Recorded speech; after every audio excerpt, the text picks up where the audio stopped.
So last week, the Star Wars: The Bad Batch Season 3 aired its final episode. It's time to take a look back at the season as a whole. I'll be talking about each individual episode individually. There'll be timestamps down below if you would like to jump ahead. But I encourage you to watch it all, and please be sure to stay to the end where I'll be giving some final concluding thoughts about the season as a whole. So I've watched the first 3 episodes of The Bad Batch Season 3, that being Confined, Path Unknown, and Shadows of Tantiss. I'll be talking about each individual episode individually. Timestamps will be down below, and then I'll be talking about all 3 as a whole, so enjoy the video. So I have watched The Bad Batch Season 3, Episode 1, Confined. This is the premiere episode for Season 3, obviously. If you haven't seen my spoiler-free review, it will be linked in the cards and in the description. But let's just jump right on into it. I thought it was a great, spectacular episode, and it was a phenomenal season opening.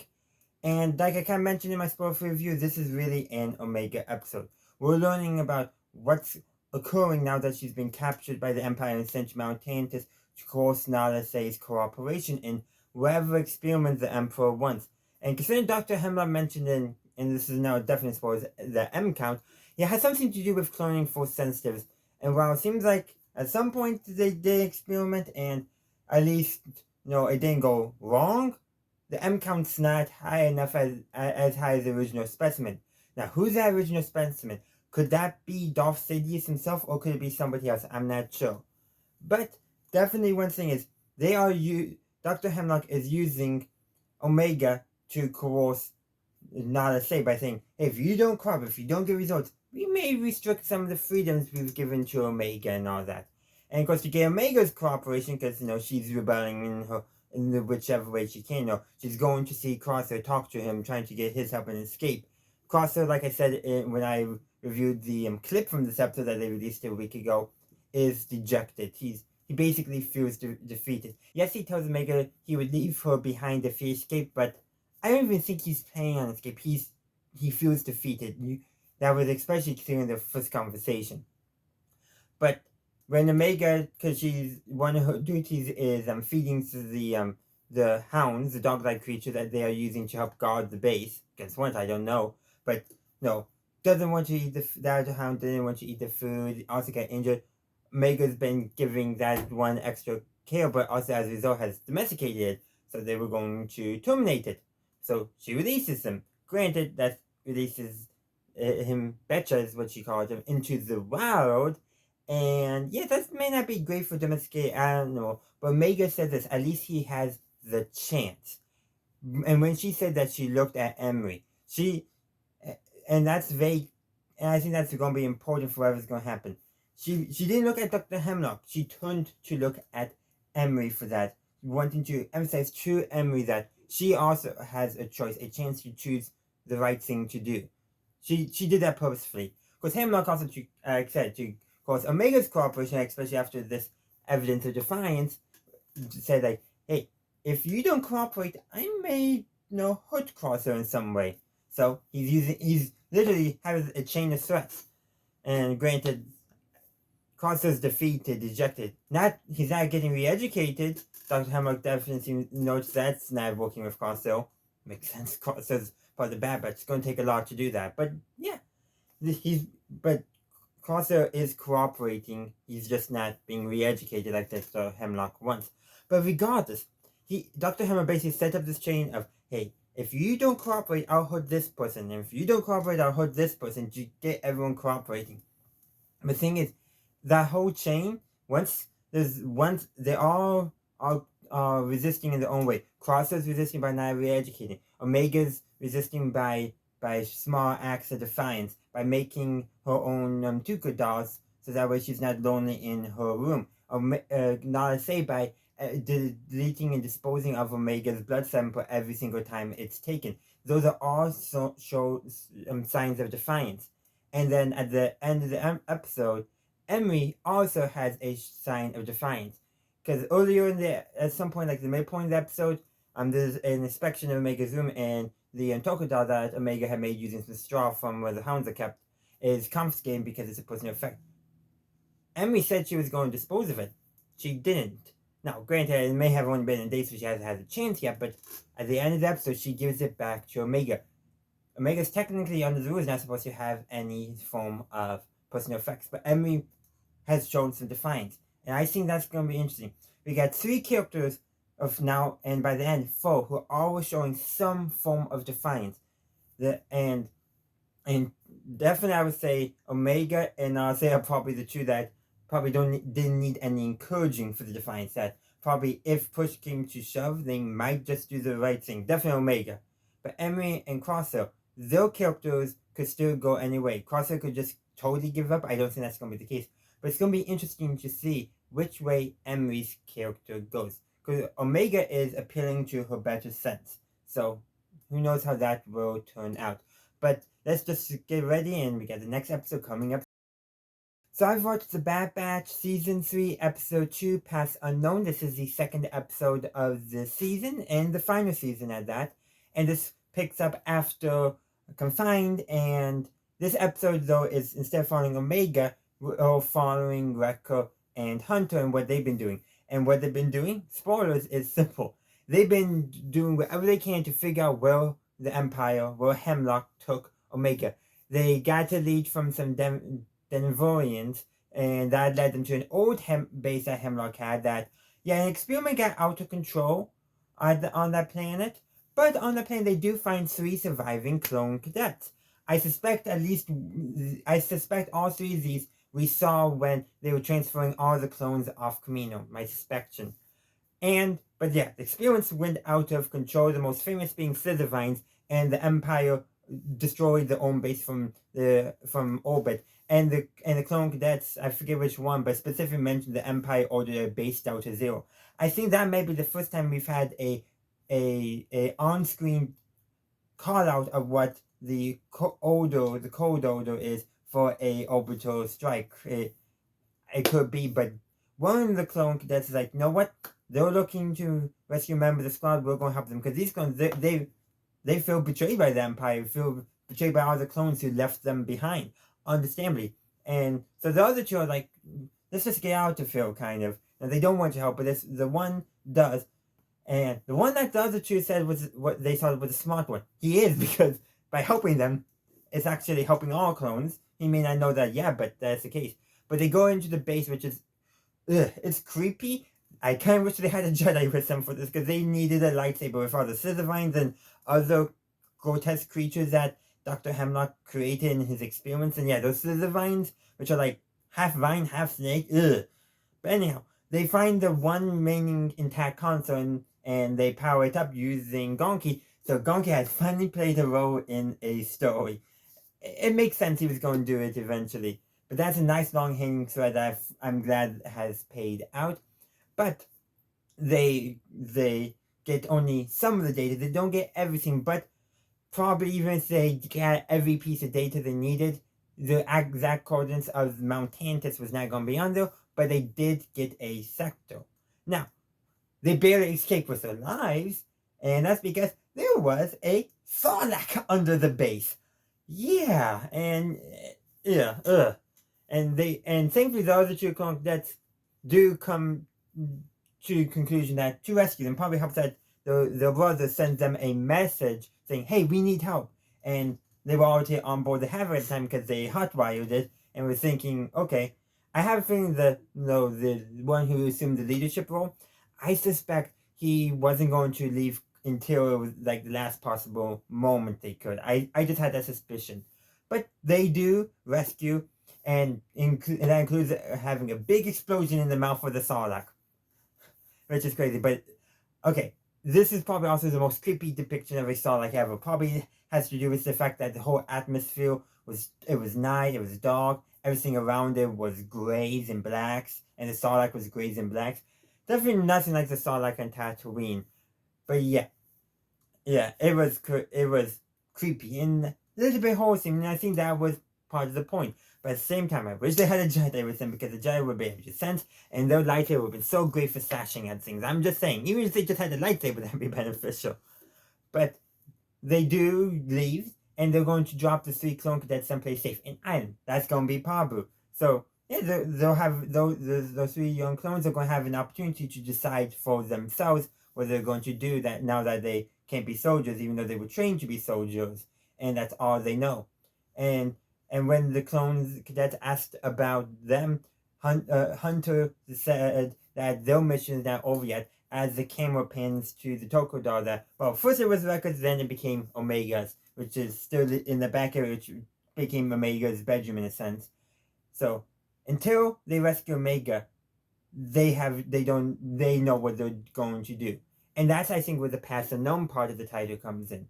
These clone cadets, their path is unknown. They have the whole galaxy ahead of them. They still have to be careful for the Empire, but the galaxy is ahead of them. They have their path is unknown.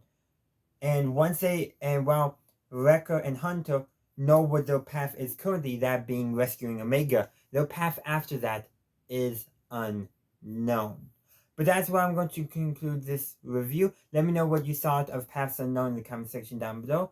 And we're going to be moving on to the next episode, Shadows of Tantiss, so stay tuned for that. So I've watched The Bad Batch, Shadows of Tantiss, the third episode of the third and final season. And in case you don't want to be spoiled, I did release a spoiler-free review earlier today. It will be linked in the cards and in the description. But just to recap, another phenomenal episode, and this one continues from where Confined left off, rather than where Paths Unknown. But that is only because instead of following Hunter and Wrecker, we are now following Omega and Crosser once again. So in this episode, we pick up where stuff left off, obviously, like I said, with Confined. And this is the episode where Omega and Crosser make their attempt to escape. I actually expected this to be later in the episode.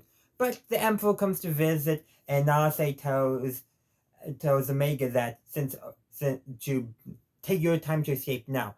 Now, I don't think Nase knew the Emperor was going to be visiting, because, yeah, I don't think she knew that. But the thing is, because of the visit of the Emperor, Nase is being forced to greet him alongside Dr. Hemlock. That means Emery is going to be running the blood samples. That means Nase won't be in the lab to discard Omega sample like she's been doing all this time. And that is important because Emery is not involved, does not know that Nase has been doing this. And yeah. And so Omega makes her escape now. She also does get Crosser, which is a good thing that she did because she couldn't do it by herself, especially since all the shutters were locked down because of the Emperor's visit. And when Crosser heard two clones saying, yeah, well, double duty until all the one of the TK troopers, not one of the clones, one of the TK troopers comment that they're on basically overtime double duty until the Emperor leaves. He's like, the Emperor's here, great. Yeah, but I gotta say, when Crosser is a little frustrated that Omega hadn't planned to escape out fully, but at the same time, like, the way he distracted those TK troopers that were guarding his cell, like, he just basically, like, you know what? He did. I don't think he rolled his shoulders, but, like, he stood up straight and he basically ordered them around, and they kind of were amused by it, but I distracted them. And that was a good distraction. But they do escape, and they actually, through the candles where those hounds were being kept, that's the method that they got out, because since they couldn't get a shuttle, because the only one that was not grounded was the Emperor's shuttle, and they knew they couldn't escape with that. So they go out there. Granted, they escape, but barely, because guess what? Emmy confronts them and sounds the alarm, but she didn't. But again, she doesn't know everything that's going on. Who knows how she would if she actually knew? Who knows how much she knows or doesn't know, and where her loyalties lie is still all up in the air. She showed some compassion in Confined, but a little sign of resistance. But at the same time, I don't think she fully understands everything that's going on. It's hard to say. She hasn't had a full change of heart yet. No. And that could be a big weakness for Dr. Hemlock's plans and his own seek for power. But the thing is, like, that, and this is right after the Emperor left, so probably Hemlock is a bit like, he's glad that the Emperor's already gone, but at the same time, so he orders the ratios and the cannons to be deactivated to hopefully trap them. Doesn't work, they get out, and they go to find that crash shuttle from Confined, because hopefully they could get some communication out. That doesn't work. But because of all the word I'm looking for is the TK troopers and clone command sent to find them, that means ships are going out there, and they use Plan 72 to steal a ship, and both of them, and also the hound that Omega befriended / domesticated. The name also I didn't forget. I remember when I talked about Confined, but not for here. happens. But they all see them get out and they're being pursued by V-Wings. But this is a key thing. So there's the thing that's been testing the blood samples of all the clones. Omega's now in there. So every now and then we pan the shot transfer there and we see Omega sample move one. Just like a clock. And that's the purpose why they designed that way. And then we get to Omegas. And it gives the success. What they've been looking for has occurred. The M counts were now reduced when interacting with Omega's blood. Nalase knew this. That's why she was getting rid of Omega's blood sample, so this wouldn't happen. And when Nalase knew she was going to be there to dispose of that, she told Omega, this is your one chance to escape because I'm not going to be there to destroy your blood sample. What they're looking for, they will find. And they do. Now, this also means they can't shoot down the shuttle Crosshair and Omega stole. So that is a bit of a setback because now Tantiss is going to be known the location. But at the same time, Hemlock now needs Omega alive. So that's going to probably impact. So the question is, in the following episodes, how soon will it be before Crosshair and Omega meet back up with Wrecker and Hunter? Is it going to be the next episode? Is it going to be in a few other episodes? Is it going to take them some time to reconnect? I don't know, but hey, Omega didn't need any help escaping. She was taught well by the Bad Batch. And I gotta say, does Crosshair know that Tech is dead yet? I honestly don't know. I really don't know because I wish I knew for sure. Because the thing is, when Crosshair asked Omega if she knew what Plan 72 was, she said yes. Tech had to memorize them all, and Crosshair said, of course he did. Now, they used the past tense, but at the same time, they're talking about about learning stuff from Tech in the past. Did you learn these plans? So that's still going to be the past tense. But the question is, does Crosshair know that Tech is dead yet or not? I honestly don't know. And I'd be interested to find out if he does. But one last thing I would like to add is this. There's one project that the Emperor wants Hemlock to create, and this is going to involve Omega's blood M counts, and it's called Project Necromancer. I'm pretty sure it's connecting with some of the stuff Moff Gideon was doing in the Mandalorian, things involving Grogu. And perhaps maybe they used Grogu because they couldn't find Omega. I mean, it's possible. Maybe Omega's the reason why Grogu got involved in all this and some stuff. I don't know. We don't know, and that's exciting. I don't think there's going to be any direct connections to the Mandalorian, but it would be neat if it does happen. But that's all I got for this episode for Shadows of Tantiss. Oh, and can I say the hound that Omega befriended, Betcha, now that I remember, he also helped them escape too because they used his candle to get out, but also because he helped distract the troopers to help them Omega steal the shuttle and Crosshair get on board as well. And especially good because Crosshair, his hands are still shaking. He's not as steady as he used to be. And Omega actually comments on this, that his hands are getting worse. And there's a time where he does try to do a precise shot and he misses. So Crosshair is broken in many ways. But I think he's now going to be on the path to recovery. But that is truly where I'm going to end. But I would love to hear your thoughts. Let me know your thoughts on Shadows of Tantiss in the comment section down below. So now that I've taken a look at each individual episode, Confined, Paths Unknown, and Shadows of Tantiss, what did all these 3 episodes say? And I think the important thing is this is setting up the season as a whole. The first 2 episodes show us what Crosshair and Omega are up to. This next 2, Paths Unknown, is showing what Hunter and Wrecker are up to. So basically, and also gives us insight into whatever Dr. Hemlock is doing, and that continues into Shadows of Tantiss, where Omega and Crosshair make their escape.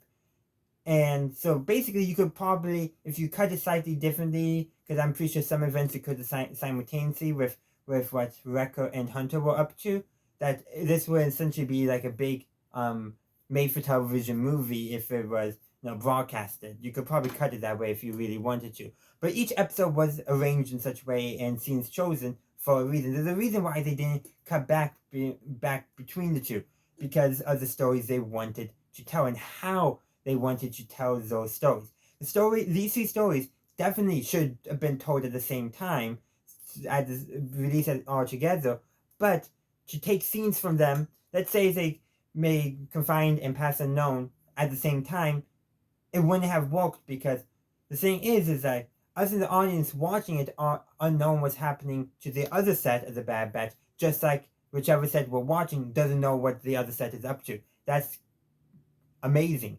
In Confined, we know what Crosshair and Omega are up to because we are watching, but like them, we are in the dark about Wrecker and Hunter. Now, in Past Unknown, we are seeing now what Wrecker and Hunter are up to. They are in they don't know. They are in the dark about what has happened to Omega and Crosshair. Now, they are looking for Omega. They're probably not really seeing Crosshair because they have no idea what's going on with him. But they do know much. They told that he told them to protect Omega, but that's really about it. So they do know maybe, but they still in the dark of what's going on with both of them. Just so they know they need to find Omega, and they may find Crosshair, but Omega is definitely their priority. Now we are not no longer as much in the dark as they are, but we're equally in the dark about what's ultimately going on. And then we come to Shadow of the Tantiss, where we are no longer in the dark about why the Empire, why Hemlock wants Omega, and why Nalase has been protecting Omega. We now know that. And that means we're going to be, in the next couple episodes, we're going to be seeing the Bad Batch get all back together, some heartfelt reunions and all that, so we are going to be seeing that. And then it's going to be protecting Omega from the Empire, and maybe helping all the clones as well. Those are going to be the 2 main plots. What's happening with the clones and perhaps the Clone Rebellion, and protecting Omega from the Empire. The question is, how is it going to end? I think it's going to be tragic. I think it's going to be bittersweet. But at the same time, I think, because we know whatever Project Name Commander is, it doesn't succeed. Because if it did, I think the Rise of Skywalker would have been very, very different. I don't think Grogu would have been involved as well. But he might have been, because Omega escapes. It's possible. I said that when I talked about Shadow of the Tantiss. I do think that's still a possibility. So I think what we are going to see is that the episode is going to end with a confrontation probably between the Bad Batch and Dr. Hemlock. That's probably where the season is going to end, and the surviving members of the Bad Batch. Because I won't be surprised if we see any more deaths, but I think it's going to end up with Dr. Hemlock no longer being in the picture, but the Empire's research still continuing, just in a new form. But that's speculation. That I could be wrong, but that's a general trend I see. And I made it so general I could easily be correct and wrong at the same time. But you know what? I would love to hear from you. I want to hear what you thought of all 3 episodes. Confined, Past Unknown, and Shadows of Tantiss. Where do you think the season is going to be heading from here? How the show is going to end? I would love to hear from you, because I'm pretty sure our hearts will break, because there's no doubt about it. Based off of some of the tweets that the composers have made, yeah, I think it's going to be heartbreaking. But then again, Star Wars music often is heartbreaking, especially in these anime shows. They really like tugging on the heartstrings. But in the meantime, thank you for watching. I do appreciate you checking out my review. Let me know your thoughts in the comment section down below. So I've watched a different approach, the 4th episode of the 3rd and final season of Star Wars: The Bad Batch. If you haven't caught my spoiler-free review yet, it was released earlier today, so check that out if you're interested. But in case you missed that, just a brief overview. I thought this was a very good episode. There were some great moments, both action and emotional. And I gotta say, that last emotional scene, I nearly teared up. But from this point forward in my review, I will be discussing spoilers. So this is an Omega and Crosshair episode. I thought it was potentially going to be a Wrecker and Hunter episode as they're searching for Omega, and mostly Omega, probably not Crosshair, but Omega, not knowing that she had already escaped with Crosshair's help. But I was wrong about that, but I think I was wrong, but it was good that I was wrong, because emotionally, this needed to come next before what we saw they were doing next. Past Unknown was just letting us know what they're doing while Omega was escaping, pretty much. This episode shows us basically Crosshair and Omega trying to find them. Now, I'm going to jump ahead towards later in the episode, but there's a moment where Crosshair says it's been months. you don't know that they're going to be still alive referring to Hunter and Wrecker. But I don't think that was actually his main concern. Whether or not they were alive wasn't his main concern. I think what he was truly afraid of, that he feared, is that how they would react to him showing up after so many months. So we're not talking about like 3 or 4 months. We're talking probably closer to 12 to 24 months, if I get my timelines correct, that Hunter has been away from the badge. I think by months, he was using the fact that Omega has been captured for so long. Who knows if Hunter and Wrecker are still alive, to cover up the fact that he's scared of reuniting with them. I think it's true that Crosser was scared of reuniting with his brothers, afraid that they're going to be mad at him, afraid that they're going to be judging him. Which, to be fair, they were mad and judging him initially. Now, I don't know. And the episode ends before we find out because, spoilers, at the end of the episode, Omega sends a transmission to them to meet them on a remote planet so they can leave that cargo ship they stole behind that the Empire could track, so that way they can get aboard the Havoc Marauder and fly away to safety. Well, relative safety, of course. But the ending was heartfelt. That's where I nearly cried. Omega leaves the ship they stole and runs up to Wrecker. They hug. Oh, so sweet. And then Hunter comes out and they hug. And they, of course, ask how she escaped. And she says she had some help. And that's when Crosser leaves. And the tension does rise a bit in that scene, because obviously it would. But I do think that tension might be coming more from Crosshair. The music as well as the tension actually is coming from a filmmaking perspective. But I think there's going to be more emotional tension coming from Crosshair, because he, like I said, he's scared of reuniting with them. He's nervous. He's afraid they'll be mad at him, that they would judge him, all that. I think he's going to be the source of tension coming from him. Obviously, there's going to be some tension, I think, in the coming episodes from Hunter and Wrecker as well, but I think they're just going to be so happy that they've been reunited with Omega, and the fact that Crosshair helped Omega. I think that's going to help them, adjust to him being with them. Now, I hope this is something I'm torn on, but I would love if Crosshair had a scene where he says, I wish Tech were here, because he would go into some explanation explaining my behavior so we could move past this. I could honestly see Crosshair doing that in his kind of gruff way, but it would make sense. Crosshair would explain exactly Crosshair's motivations, and everyone would be like, okay, probably not, but it's like, I feel like it would be an interesting scene that could also give us a chance to see Crosshair reflect on Tech's death, which we haven't seen. And maybe, I don't know, I think there could be some way of incorporating Tech, even though he has passed, into Crosshair's reuniting in such a way that would show that Crosshair does know his brothers, that does understand them.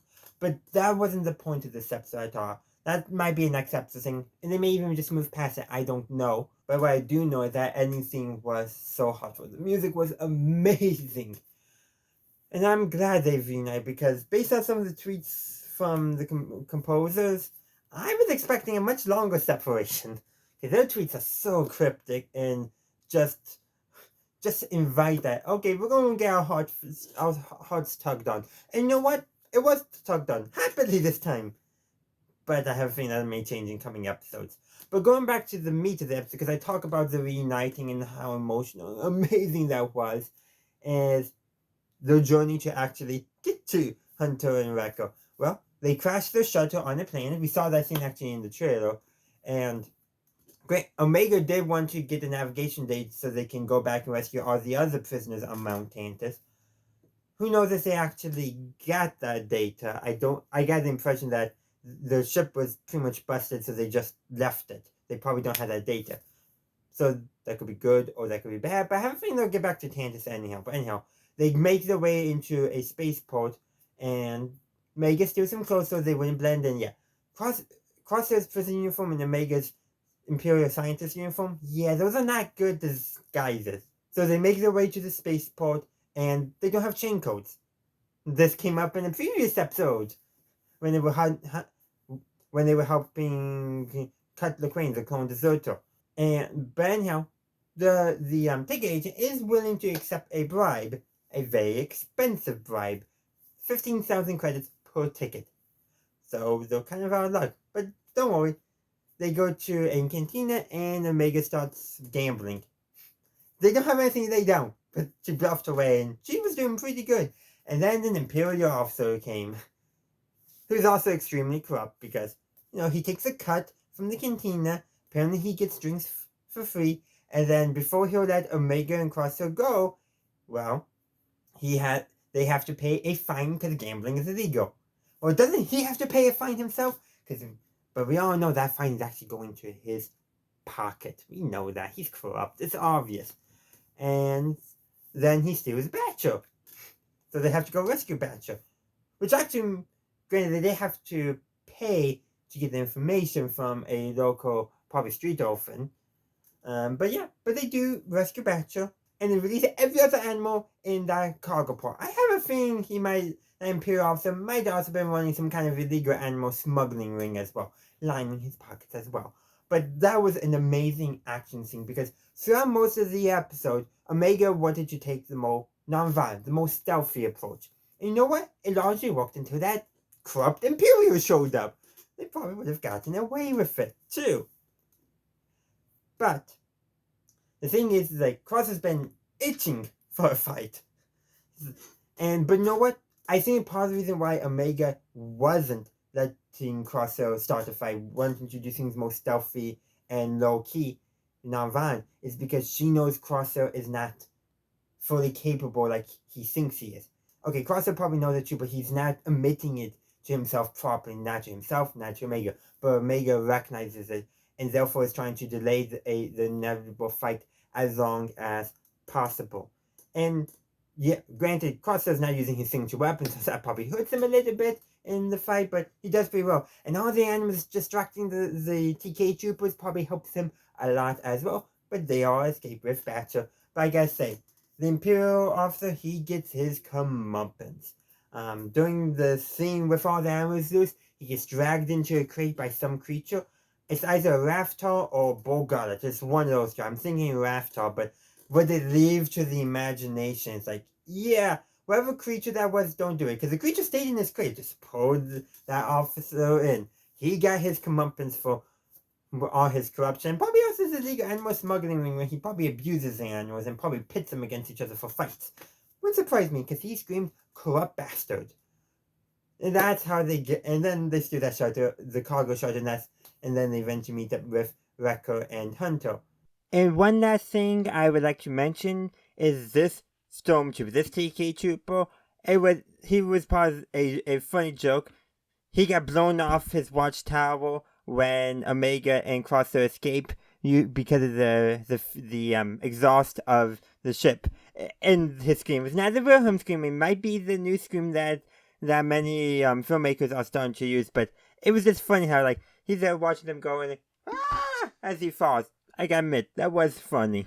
That is the overall episode, the plot summary and the emotional summary. But I think my key takeaways, my key conclusions are the fact that this was a great episode. We got to see Omega killing for Crosshair, trying to do a different approach, a non-violent approach, which is something they're going to have to start doing because it's going to draw less attention to them, might make things harder.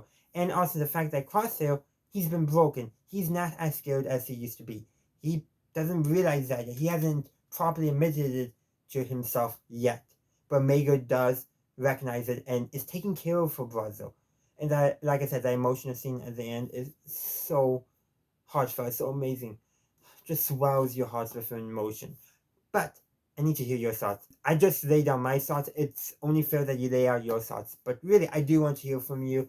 Is there anything I missed in the episode? Any point you loved? I would love to hear any and all thoughts on this episode. Even if you didn't like it, I would like to hear that as well. I do try my best to respond to every comment. I don't always manage it, but I do try my best to at least like and heart them.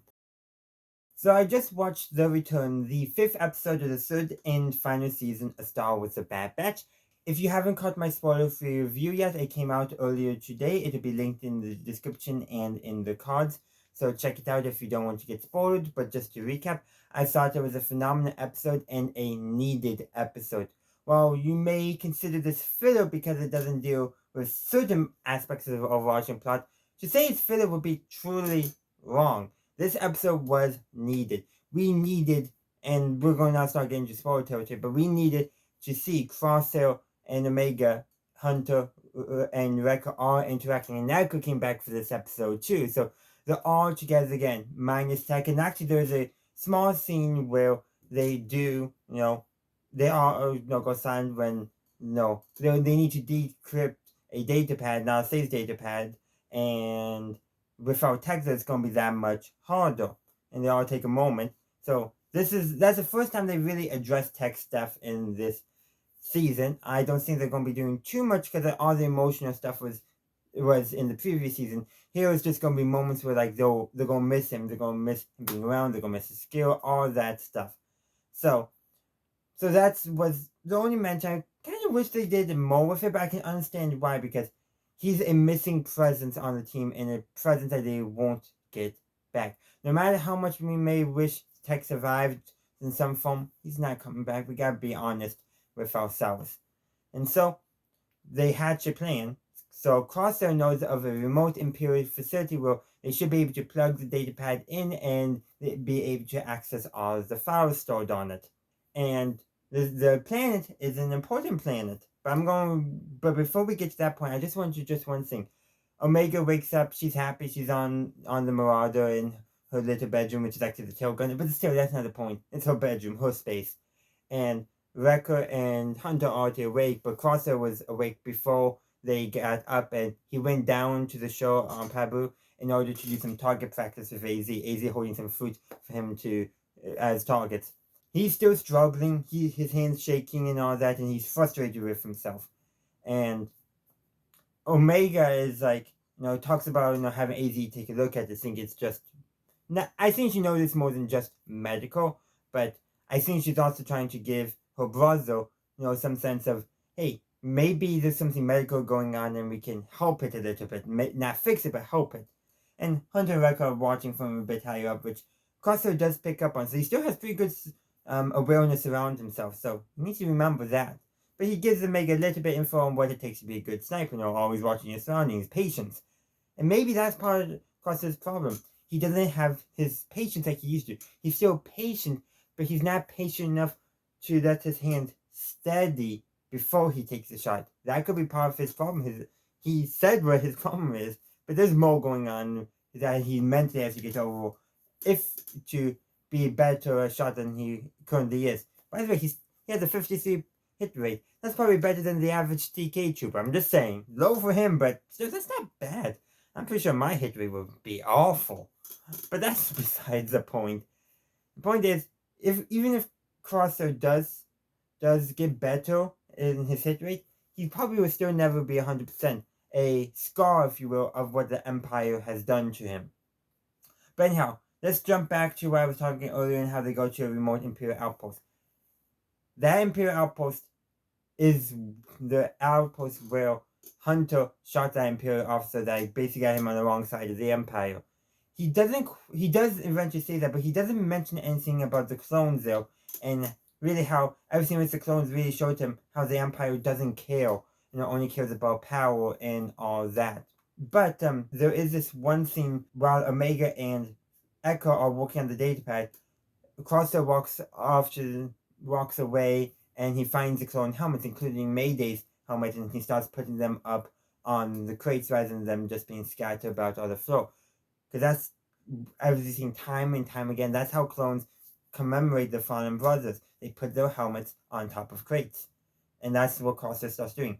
Hunter sees this. He doesn't say anything, but he does see this. So he's knowing something happened here. And it's a little bit later when they're going to check the perimeter, that because they had to deactivate the perimeter defenses in order to have enough power, or perimeter sensors, I should say. That's when Crosshair tells Hunter that he shot and killed an Imperial officer. He still hasn't told them why, and I really wish he would, because that would be very, very important.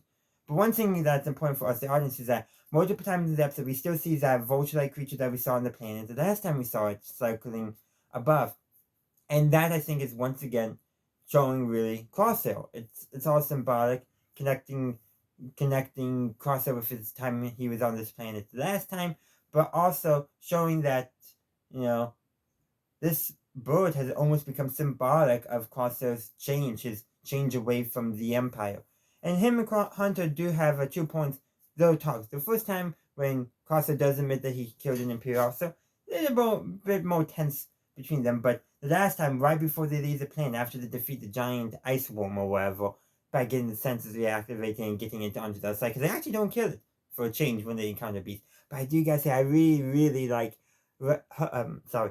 Record's line about how why is there always some kind of beast on the planes, which is, yeah, it's a common plot point, but in the universe, like, yeah, why is this happening so often? So the last conversation between Hunter and Crosso gives a little bit more, admits that, he knows, thought he was doing the right thing, because they're just falling on and he's done things, made mistakes.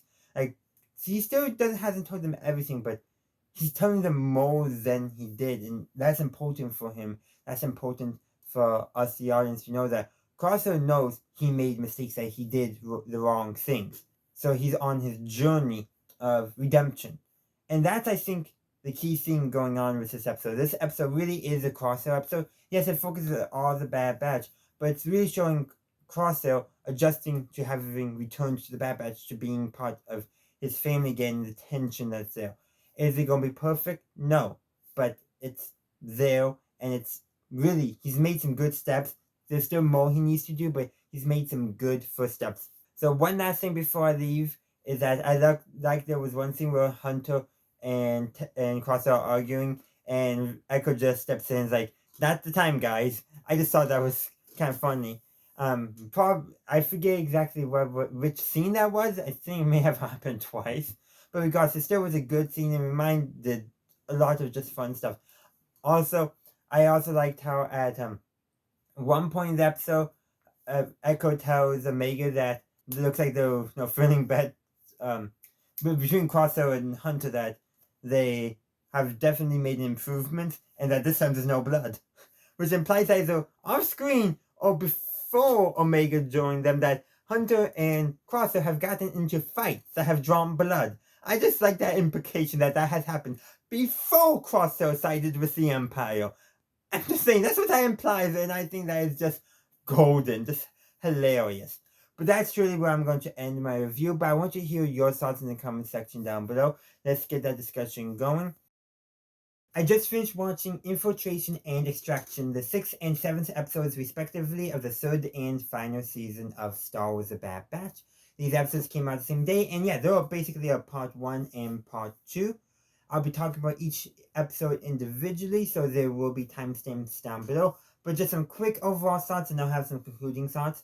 But I do need to say this, is that these episodes worked well together. They advanced the plot, but we had some good small character moments for certain characters. Nothing major, but we still got some just small, great moments. So let's just jump on to talking about each individual episodes.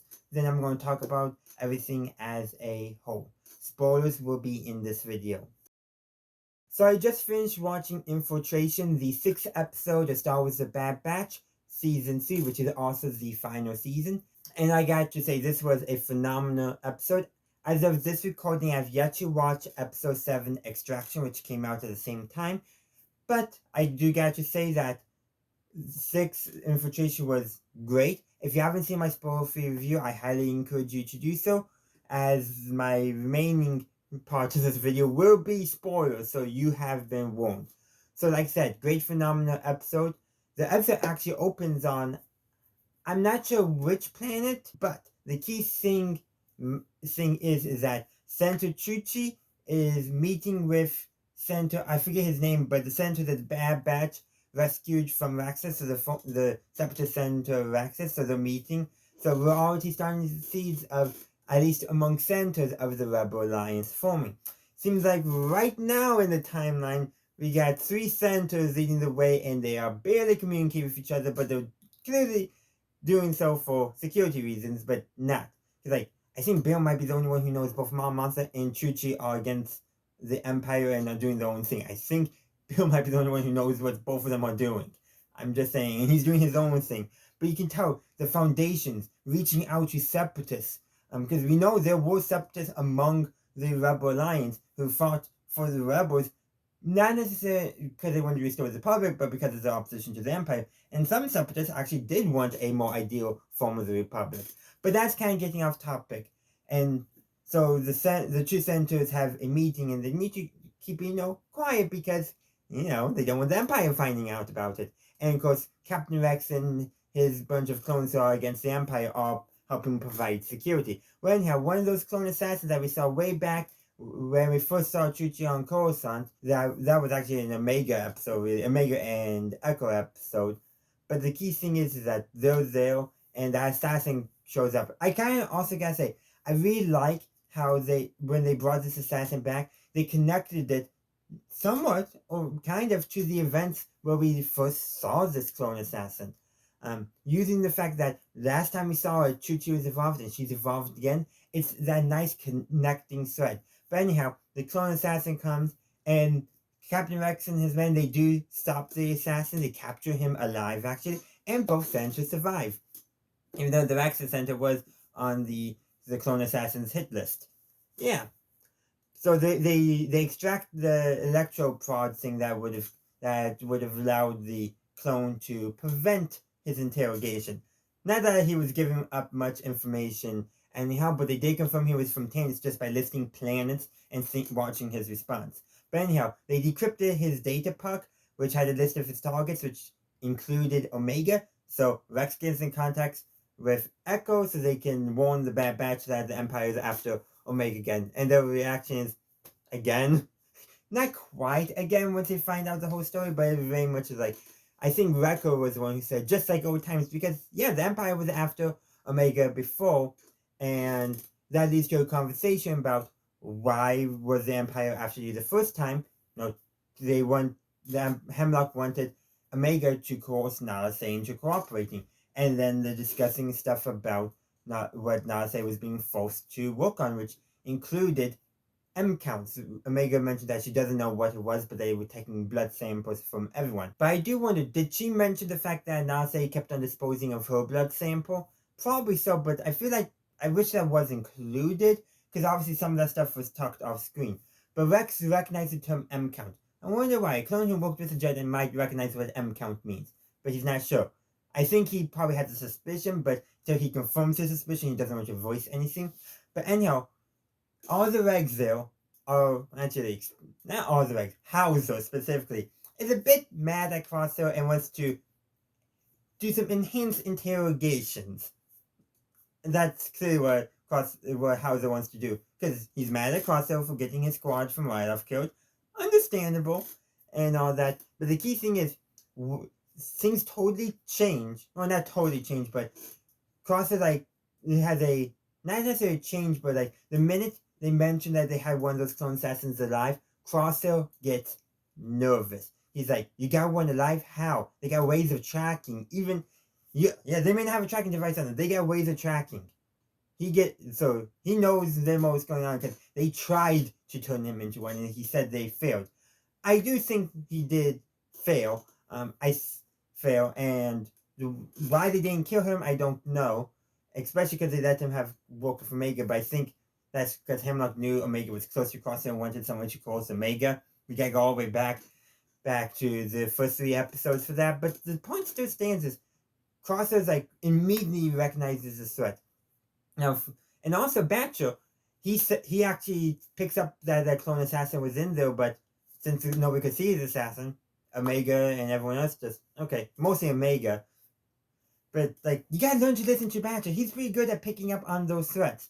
But anyhow, the clone assassin, he sees spots Omega there, so he goes to tell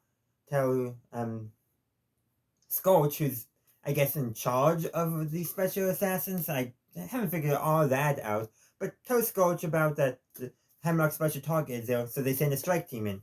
Well, also, the assassin then goes on to do his thing. He destroys a lot of stuff, kills the other assassin, and disables their communication. He did that first, actually, and destroyed their ships. He did that first.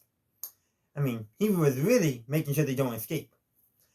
But the key thing, or not the key thing is, but the interesting thing that I want you to know about that is, when that clone is attacking, I think it might have been Fireball, I'm not sure. some of the clones that haven't figured out how to recognize them yet, especially because their armor is getting more worn down. But anyhow, picks up a flamethrower and just charges at the clone assassin. He doesn't get shot down, but the flamethrower is still on. Hits a grenade, boom, and the clone assassin's taken out that way. But unfortunately, and they had to evacuate that room too. But unfortunately, the Empire is on its way with an extraction team led by, any guesses? Well, if you've seen the episode, you know. And if you haven't, big spoilers. Commander Wolf.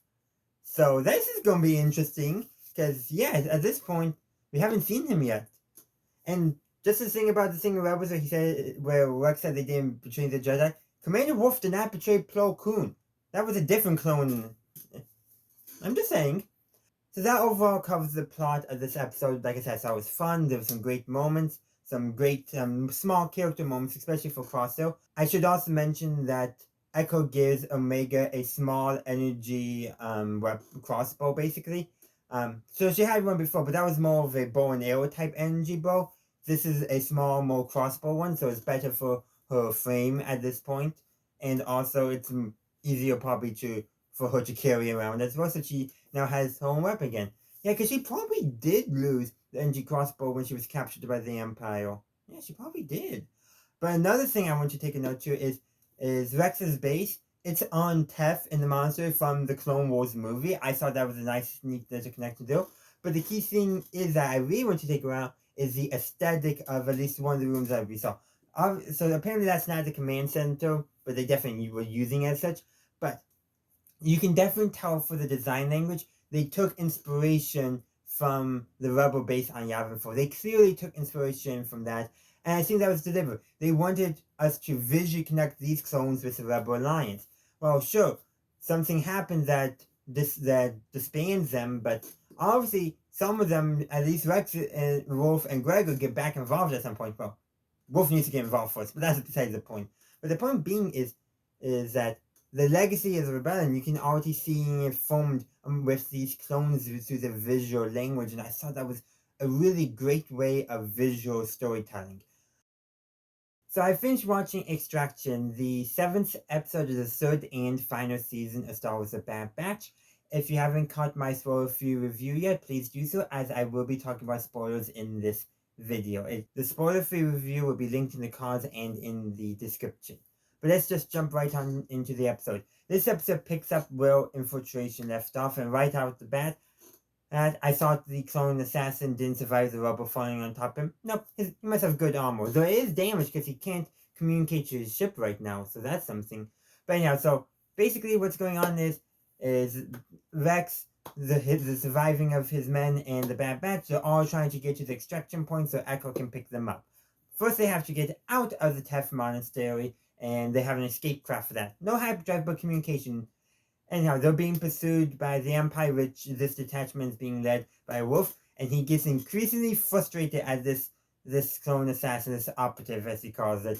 And there's a point where the operative just keeps on doing stuff, and he's like, oh, just whatever, I'll deal with him later. And that keeps on getting more and more exasperated.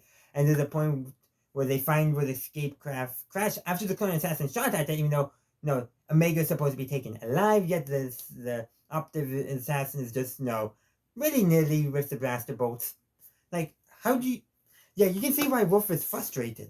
And probably that helps later on in the episode when Rex makes an appeal to Wolf's better nature. But we'll go and get there in a moment.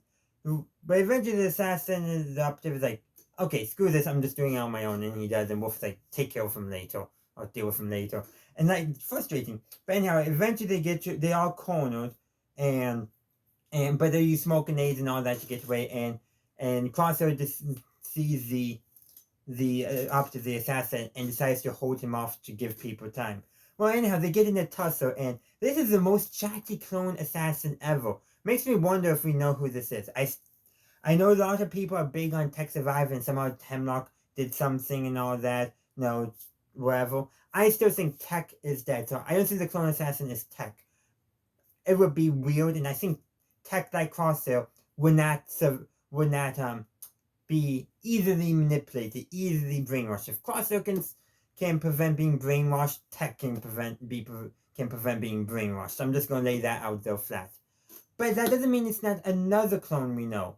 But regardless, Crosshair and this clone get in a tussle, and Crosshair doesn't actually defeat him, but definitely holds him off. But Crosshair is saved by Hauser. Throughout these past 2 episodes, Crosshair and Hauser have been at odds, but when basically push came to shove, Hauser saves Crosshair from the clone assassin, stuns the clone assassin.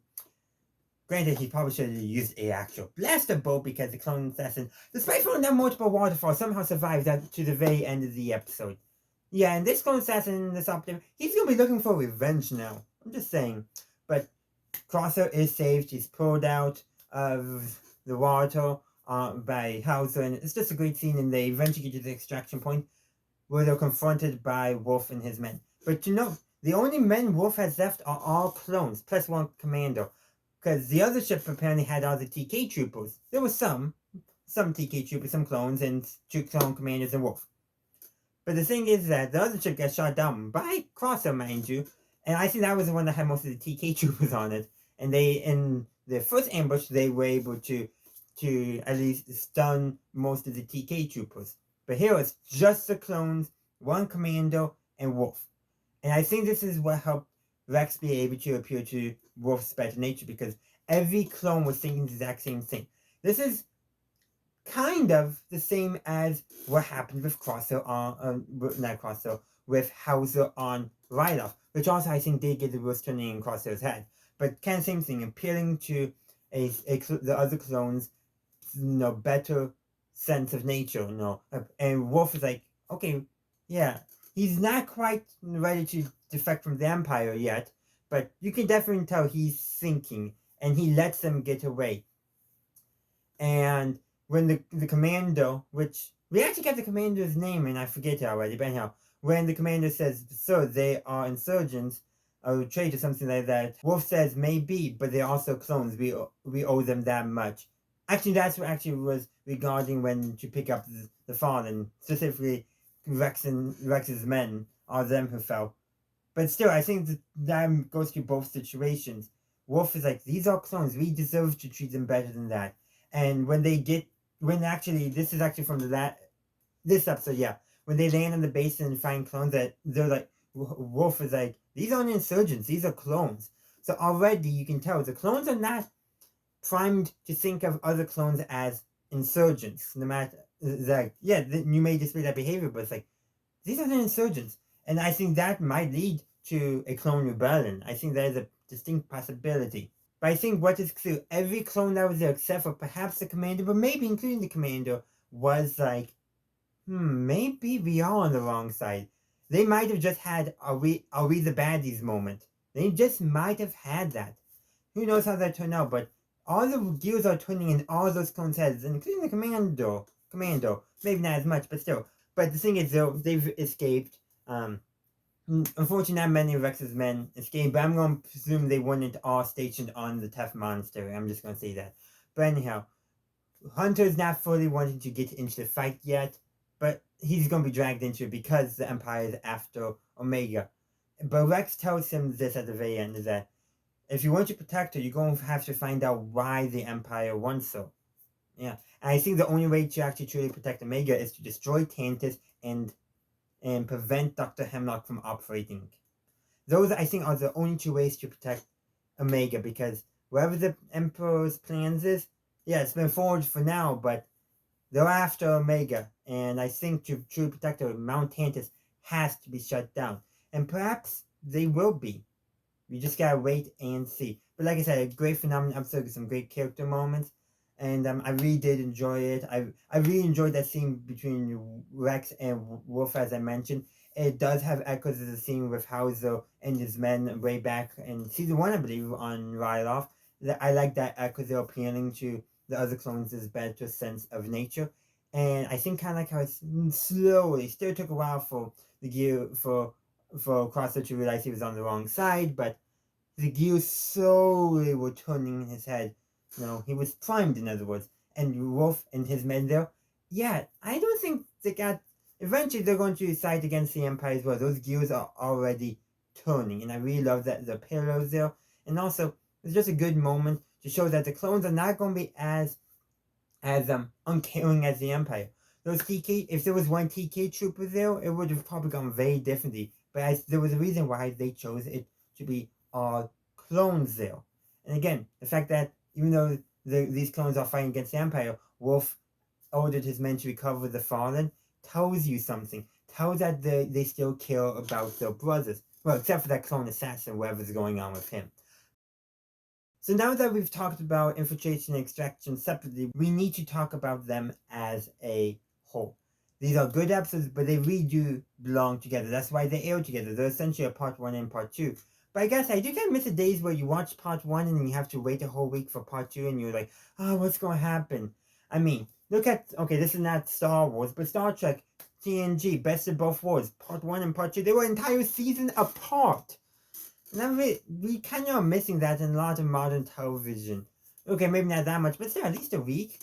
I kind of like that. That would help with suspense in some ways, but I can understand why they went together. Because, yeah, they do tell one story, and they do fit together. They do belong together. Like I said, we got in both episodes, we get some small crossover moments. Like, between these entire 2 episodes, Crosser and Hauser have been at odds, which is understandable given what happened on Ryloth. But at the same time, I think it's partially because of Hauser that Crosser started to think about the Empire ever so slightly differently, that eventually it's still built up across multiple episodes, of course. And again, I liked how the scene with Hauser on Ryloth with his men paralleled the scene at the end of near the end of the episode between Rex and Wolf. How Rex appeals to Wolf's better nature and they escape. Now Wolf doesn't side with him outright, but you can definitely tell him and his men, who at the end, the only men of his he still had, who went and killed a stun, were clones, no TK troopers, just clones. And I think that was indicative. It was, one, makes the scene easier, but all those clones, though, they're going to be thinking about what Rex said. Not just Wolf, every single one. Don't know about the Commando, but still. I mentioned that when I talked about Extraction, but the truth is that I love that parallel between the two. That's why I have to mention this again. And there's other great things, great moments. Like how I said, Hauser and Crosshair have been at odds the entire episode, but at the very end, when Crosshair needs saving from the clone assassin, the clone operative, the Imperial operative, Hauser is the one to save him. Shows that through his actions, Crosshair has shown Hauser that he's no longer with the Empire. And there's so many other great things. I already mentioned about how this is, of the 3 clone operatives, Imperial clone operatives that we've seen, the 3rd one is the most talkative and what that could mean. And how, I do stand by that. I think it is a named clone. I don't think it's tech, or I already had talked about that, but I just want to mention again that I do think that is something. There's something special about that clone operative given how talkative they made him. But that's going to be its own separate series video, so stay tuned for that. So that only leaves 2 main things, visual and sound design. Phenomenal. I really love how for a lot of the establishing shots of the big backdrop shots, they made the background look almost like a matte painting. I really love that aesthetic choice. It just makes it feel much more cinematic. Like, we saw Tef in Star Wars: The Clones. In fact, the movie. In fact, I got it somewhere, got it right here on my bookshelf. Tef did not look that good in that film, the Clone Wars movie. In fact, you go back watching, the animation is really rough. They've gone a long way since then, but it's so gorgeous now.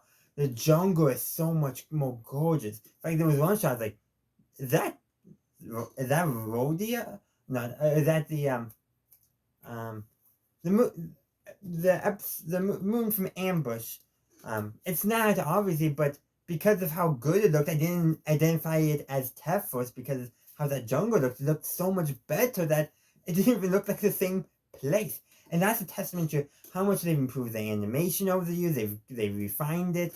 How much the art design has gotten better. They really just made this look lovely. And then the music was phenomenal. Like, this was I think a very good stylistic choice. When Wolf and his men landed on Teflon Extraction, they used the same theme that we saw for the Grand Army of the Republic in Star Wars: The Clone Wars. In fact, we first heard it in the Clone Wars movie, which went to Tef. Now, I think it would have been funny if they took a ship like the Twilight off. That would have been too much, obviously. But still, they drew those parallels there for, I think, a very specific reason. While the Clone Wars begun on Geonosis, the story of the clones began, okay, technically on Christophsis, but it began on Tef from a certain thematic perspective. We saw Rex use tactics in a way we hadn't seen him before, storytelling-wise, in the movie. Like, sure, all the other, like, clever tricks were done by the Jedi in the movie. Then we see Rex use a clever technique to alert Anakin that basically that Asajj Ventress was mind tricking him. How well she was good enough for a way, because Rex was able to do something to tip Anakin off in that movie.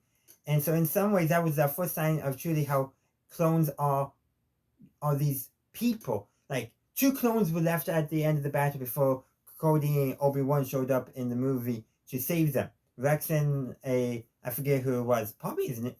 I forget what the other clone is, but they were like, we got you outnumbered. Like, it's just a cool scene. Everything with the clones in that battle shows us who they are, how good they are, when they don't even need Jedi. And the movies kind of don't really show that to us, the live action films. And the first half of the movie didn't show us too much besides Rex's design for talk about experience outranks everything. But that movie on Tef showed us who the clones truly were. So it's fitting that it's on Tef again, where Rex has that heart-to-heart with Wolf that got them to think about it. It's fitting that it all comes back to Tef. Now, obviously the story's not ending, but it's fitting how they chose Tef for this episode thematically and how it connects up with what we saw in the very first appearance of the clones as people, really. They weren't really people, individuals in the live-action films. I'm sorry, they just really weren't. And there's so much more. Sound design, like I said, the Great Army of the Prophecy. I mean, there's so many other great musical cues. To go through them all, I just can't. There's just too many of them. I just wanted to bring up that main one because of how it connected up with the Clone Wars movie and how that cannot have been an accidental choice. They were drawing a parallel for a reason. It was amazing. So that is pretty much all I got for you today. I would love to hear your thoughts on Infiltration and Extraction in the comment section down below. So I finished watching Bad Territory, the 8th episode of the 3rd and final season of Star Wars The Bad Batch. So what are my thoughts on it? Well, first, I will be talking spoilers in this video, so if you don't want to get spoiled, I released a spoiler-free review earlier today. It'll be linked in the cards and in the description, so go check that out if you haven't seen it already. In the meantime, brief recap, I thought it was a phenomenal and great episode. I really enjoyed the 2 plot lines that we got, and also the setup for future episodes, as well as some great character moments. But now we are going to be talking spoilers. So like I just alluded to, there are 2 main plot lines through this episode, an A and B plot, if you will. Now, I would say, based off of certain things, you might think Hunter and Wrecker's plotline, storyline in the episode is the A plot. While I think it definitely got the most attention, I actually think it's a B plot because the A plot, I think, dealt with Crosshair and Omega, mostly Crosshair, but I feel like that has the more emotional weight going on. While Hunter and Wrecker's plotline is still very important for the story, but maybe not as emotionally fulfilling, though definitely advancing more of the overarching plot. So I personally think with what we see with Crosshair and Omega is more important. So I'm going to be talking about that later because I want to keep you guys watching for a bit longer. So let's really talk about what Hunter and Wrecker get up to. So the episode actually opens first with a transmission from Fee, where she's been asking around about M counts, and all she's found out is that the Empire has a bounty out for M count samples. Makes sense. I mean, we as the audience know that M counts mean midichlorians. We know some things the characters don't. So that bounty is out for any person who might be Force sensitive, or anybody who might be a Jedi, or anybody who has any connection to the Force, as they are a threat to the Emperor and his plans. Plus, the Emperor probably wants to experiment on them. There's no doubt about that. But anyhow, Omega suggests they find Fennec Shand to see if they can get any information from her on it. Probably because Hunter knew that if he didn't give Omega something to do, she would argue and sneak aboard and follow them. He told Omega to get AZ to look at Crosshair's hand, or more accurately, to get Crosshair to let somebody, namely AZ, look at his hand. But we're going to be talking about it later because that's the Omega and Crosshair storyline. So going on, so they find Fennec Shand, and she says she has the information, and she's willing to give them the information if they help her collect a bounty. So they go to a swamp planet. They demine some mines, they fight off some space gators, quite literally they're alligators or crocodiles, I'm not sure which. Regardless, that's what these creatures are. It's a swamp, yeah. So once they've collected the bounty, those separating hunters like, hey, you still haven't given us the information as promised. Fennec is like, I don't have the information on me, I'll get in touch with you once I get the information. And then she leaves. But she makes a communication, so I thought like, great, the great betrayal. I don't know if it's necessarily betrayal. The voice is modulated. We don't see who it is. This individual seems to be looking for information about the M count bounties as well. Why would this individual be looking for them? Perhaps maybe she has an invested interest in making sure they don't succeed. Because this sounds like not somebody who is looking to fulfill those bounties, but rather maybe someone who's looking to stop those bounties. Could it be a Sarge Ventress? She was a bounty hunter for some time, so she probably has some contacts with Fennec and the other bounty hunters. She knows how to get in contact with all of them. She knows what the bounties are. And given the fact that she's full sensitive for self, so she has midichlorians, and Quinlan Voss likely survived the Order 66 as well, given his name was in Obi-Wan Kenobi in one of the past safe houses. Maybe some connection there, and they're tracking the bounty so they can make sure the Empire doesn't get them. Maybe I'm giving Ventress more credit than she's due, but she made a pretty good change of heart in Dark Disciple. But I do wonder, could Fennec have contacted Ventress? I think it's likely. I'll be doing a full video breaking that down. But in the meantime, that's where it ends. So Fennec does say she'll give the information she has to her, so to the mysterious person, which I think is Ventress, on these clones so she can track them down. I keep on saying she, but that's because I think it's Ventress. And yeah, so that's what I'm going with. That's my theory. But again, full video coming out tomorrow on that. But now let's actually talk about Crosshair and Omega. So Crosshair actually agrees to have AZ look at his sand.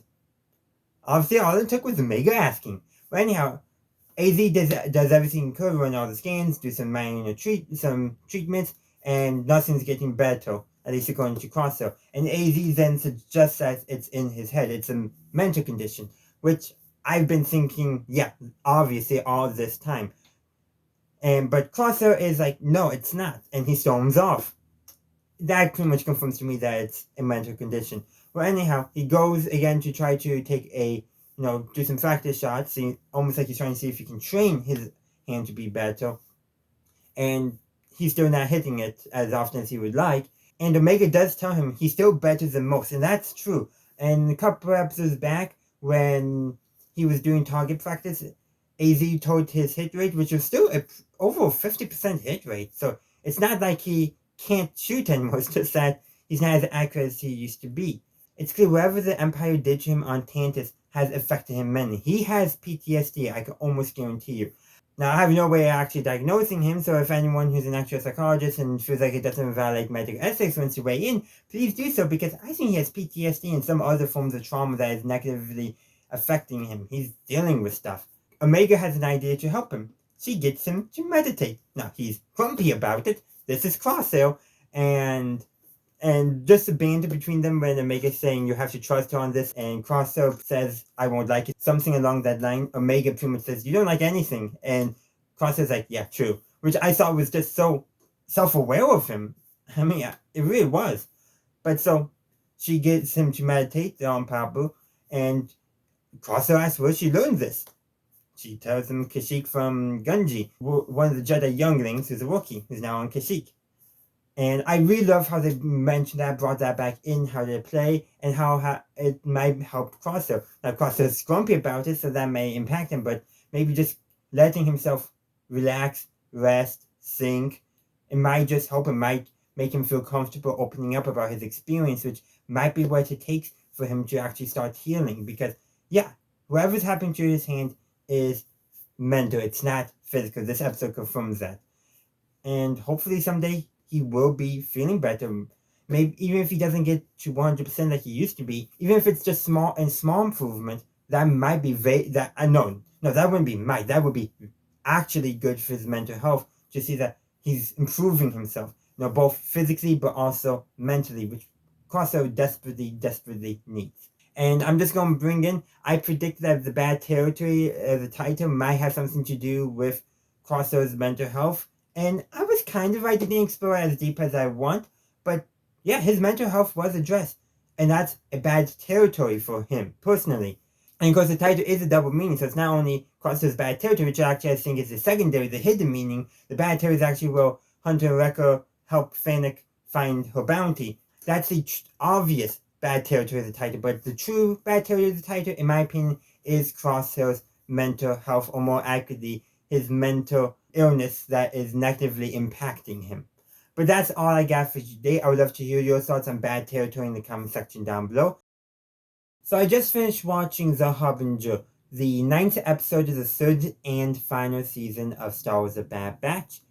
I will be talking about spoilers in my review, but if you haven't seen my spoiler-free review, it will be linked in the cards and in the description. But just to recap, while this was a slower episode in some regards, I think it was a very important episode. We got some important answers and the return of a certain character. Though that was revealed in the trailer, so that's not really a spoiler, but spoilers from this point on. This is the episode that sees Ventress's return. I made that prediction in my predictions short, and I was right. But then again, they were building up the clues were laid in the last episode very effectively, and the title also kind of helped too, so it made sense. It was pretty well laid out. Plus, we knew Ventress was going to return. If we didn't, from the trailer, if that wasn't revealed in the trailer, we probably would not have guessed this at all. Or somebody would have, and we would have said, oh, that can't be. We would have dismissed it. But yeah, so Ventress does return, and she answers what M counts are. Midichlorians. She tells the Bad Batch that, and that the connection with the Force and all that. So, Omega's natural question is she Force sensitive? Well, so then Ventress gives her a bunch of tests to see. Now, no blood tests, because I don't think Ventress has the equipment to actually test for midichlorians, but basically 3 tests to test her, and actually I think one of them was a distraction, but I'll talk about that later. But except for that one that was a distraction, Omega failed the tests. And I think that's good. I don't think Omega is Force sensitive like a Force user. Now, she might be more in tune to the Force than the average clone, maybe a slightly higher midichlorian count, if you will, but the thing is, she's not Force sensitive. She has no natural attunement, no natural connection to the Force, regardless of what her actual midichlorian count is. And Ventress's test shows that she has no natural connection to the Force. Though, like Sabine Wren, with lots of training and meditation, she might develop a connection, but she has no natural connection. But that second test that Ventress had her do, I think was a pure distraction. Go up to the top of Pabu to a specific tree to get a specific blossom and come back down, while her and the Bad Batch actually have a conversation, because Hunter, Wrecker, and Crosso thought she was Ventress, and then text database confirmed it, and then they get into a fight, which of course Omega comes back and is like, what happened? Yeah, obviously, and then she's let know who Ventress actually is. And then she still, pleads with Crosso more than Hunter, like, I never gave up on you, that you could change and be a better person. And I think that's what convinced Crosso, and then he convinced Hunter and Wrecker. That happened off screen, but that's what's implied. Now, heading back to Ventress, this episode does show that she's clearly out for herself, like she always is, but she seems a lot kinder than she did in her last appearance in the Clone Wars, namely. Now, her time as a bounty hunter did show that, okay, she was definitely no longer working with the Separatists and was against the Sith now, but she was still very much out for herself, but not as kind as she was in this episode. I think she's mellowed a bit, but I think that has a lot to do with her character in the Dr. Cypher and everything that's happened since Order 66. I just have to speculate on that. And speaking of Dr. Cypher, she did die in the book, but also at the end of this episode, she does say that she still got a few lives left. Now, if you didn't read the book, Dr. Cypher, that line makes sense. If you did read the book, it did make sense because it works with her sarcastic personality either way. Now, I will say this. Multiple lives made me think of a cat, so Ventress is a cat, apparently. Okay, I don't really think, but she could be quite catty at times in the Clone Wars. But I think there was still a problem with this episode, but not a problem from a filmmaking or technical standpoint, from a story standpoint, but from characters not having enough information. we, the audience, know more than all the characters involved about what's going on with the M-Count experiments. We knew about M-Counts meeting midichlorians. We knew that it had something to do with blood samples and Palpatine's blood being put into samples of clone blood, and the Empire seemed to have been testing for M-Count reduction to see if there was a reduction, increase, or anything like that in the M-Count when the two blood samples were combined. We know that. The Batch doesn't know that. Ventress doesn't know that. I think Ventress is trying to figure out what's going on with the M-Count bounties herself. And she tasked Fennec to find that stuff out for her. People who are looking for information or somehow connected, and make her aware of that so she can go interrogate them. I think that's what's going on. I think Ventress is just as in the Dark by the Bad Batch about the M-Count experiments. She knows more than the Bad Batch, obviously, but she's still lacking the knowledge on what's truly going on. But the thing is that the Empire is focusing on the scientific aspect of the Force. Ventress focused on the spiritual aspect of the Force, which, in my opinion, we should focus more on the spiritual aspect. But the thing is that the way the story is playing out, by not having the information that the Empire is looking at the M-Counts and midichlorians very scientifically, and they have a very specific goal in mind that has something to do with adding somebody else's blood into clone blood, but by lacking the knowledge of what the Empire is after relating to the M-Count experiments, Ventress cannot give a good answer as to why the Empire is after Omega. The only one who can are people with the Empire, so Hemlock and Emery and Nala Se. Hemlock is never going to give that information up. I don't know if Nala Se is even still alive, but she might be because they may still need her. So that leaves Emery, and she may not know everything that's going on, but she knows more than the Bad Batch and more than Ventress. So those are the three characters, and they're going to have to do something to get that information if they want to understand why the Empire is after Omega. They now know it has something to do with the Force, but that's it. But we also need to talk about the title, the Harbinger. Ventress is obviously the Harbinger. In fact, this entire episode, the scenery of Pabu has been overcast, gray. That tells me that there's something approaching. A storm, if you will. Something that's going to be bad for everyone involved. Ventress leaves giving the Bad Batch the warning that they should leave while they still have a chance, because the Empire won't give up searching for Omega since they're after her, and somehow it's connected with midichlorians and M-Counts. And I'm pretty sure Ventress knows that Palpatine is a Sith Lord. Almost guarantee you she knows that. So that tells me that in another episode too, the Empire is going to be coming to Pabu, which some of the scenes in the trailer do indicate that. And so Ventress, using what little she knows that Pabu is no longer going to be a safe place. And while I don't think she's going to betray them to the Empire, that's just no longer in her character. That still doesn't mean that she doesn't know that the Empire will be searching for peaceful plans like Pabu that are harboring clone deserters, potential Force sensitives, all that. She knows the Empire will be after that planet. It's only a matter of time. So she's a harbinger of worse things to come, even if she herself has been relatively neutral thing going on for the Bad Batch. But those are just my thoughts on the episode. I would love to hear your thoughts in the comment section down below. So today we got 2 episodes of Star Wars: The Bad Batch, Identity Crisis and Point of No Return. This is going to be my full review of both episodes. If you don't want to be spoiled, I'll have the links for the spoiler-free reviews I made in the description, and they're also going to pop up in the cards right before each episode's spoiler review. So let us just begin with Identity Crisis. So I finished watching the 10th episode of the 3rd and final season of Star Wars: The Bad Batch, the episode being Identity Crisis. Now, if you don't want to get spoiled, because I will be talking about spoilers, feel free to watch my spoiler-free review. It came out earlier today, and it'll be linked in the description and in the cards. But what did I think of this episode? Real short recap. It was a phenomenal episode. Yes, it was slow at times, but it was a good slow. It was a slow burn, really character study, and that character, spoilers, was Emery Carr. I predicted that this was either going to be an Omega episode or a CX2 episode. No, it was an Emery Carr episode, and I'm glad for it. It, in my opinion, makes this a much stronger episode, and she's the one who's having the identity crisis.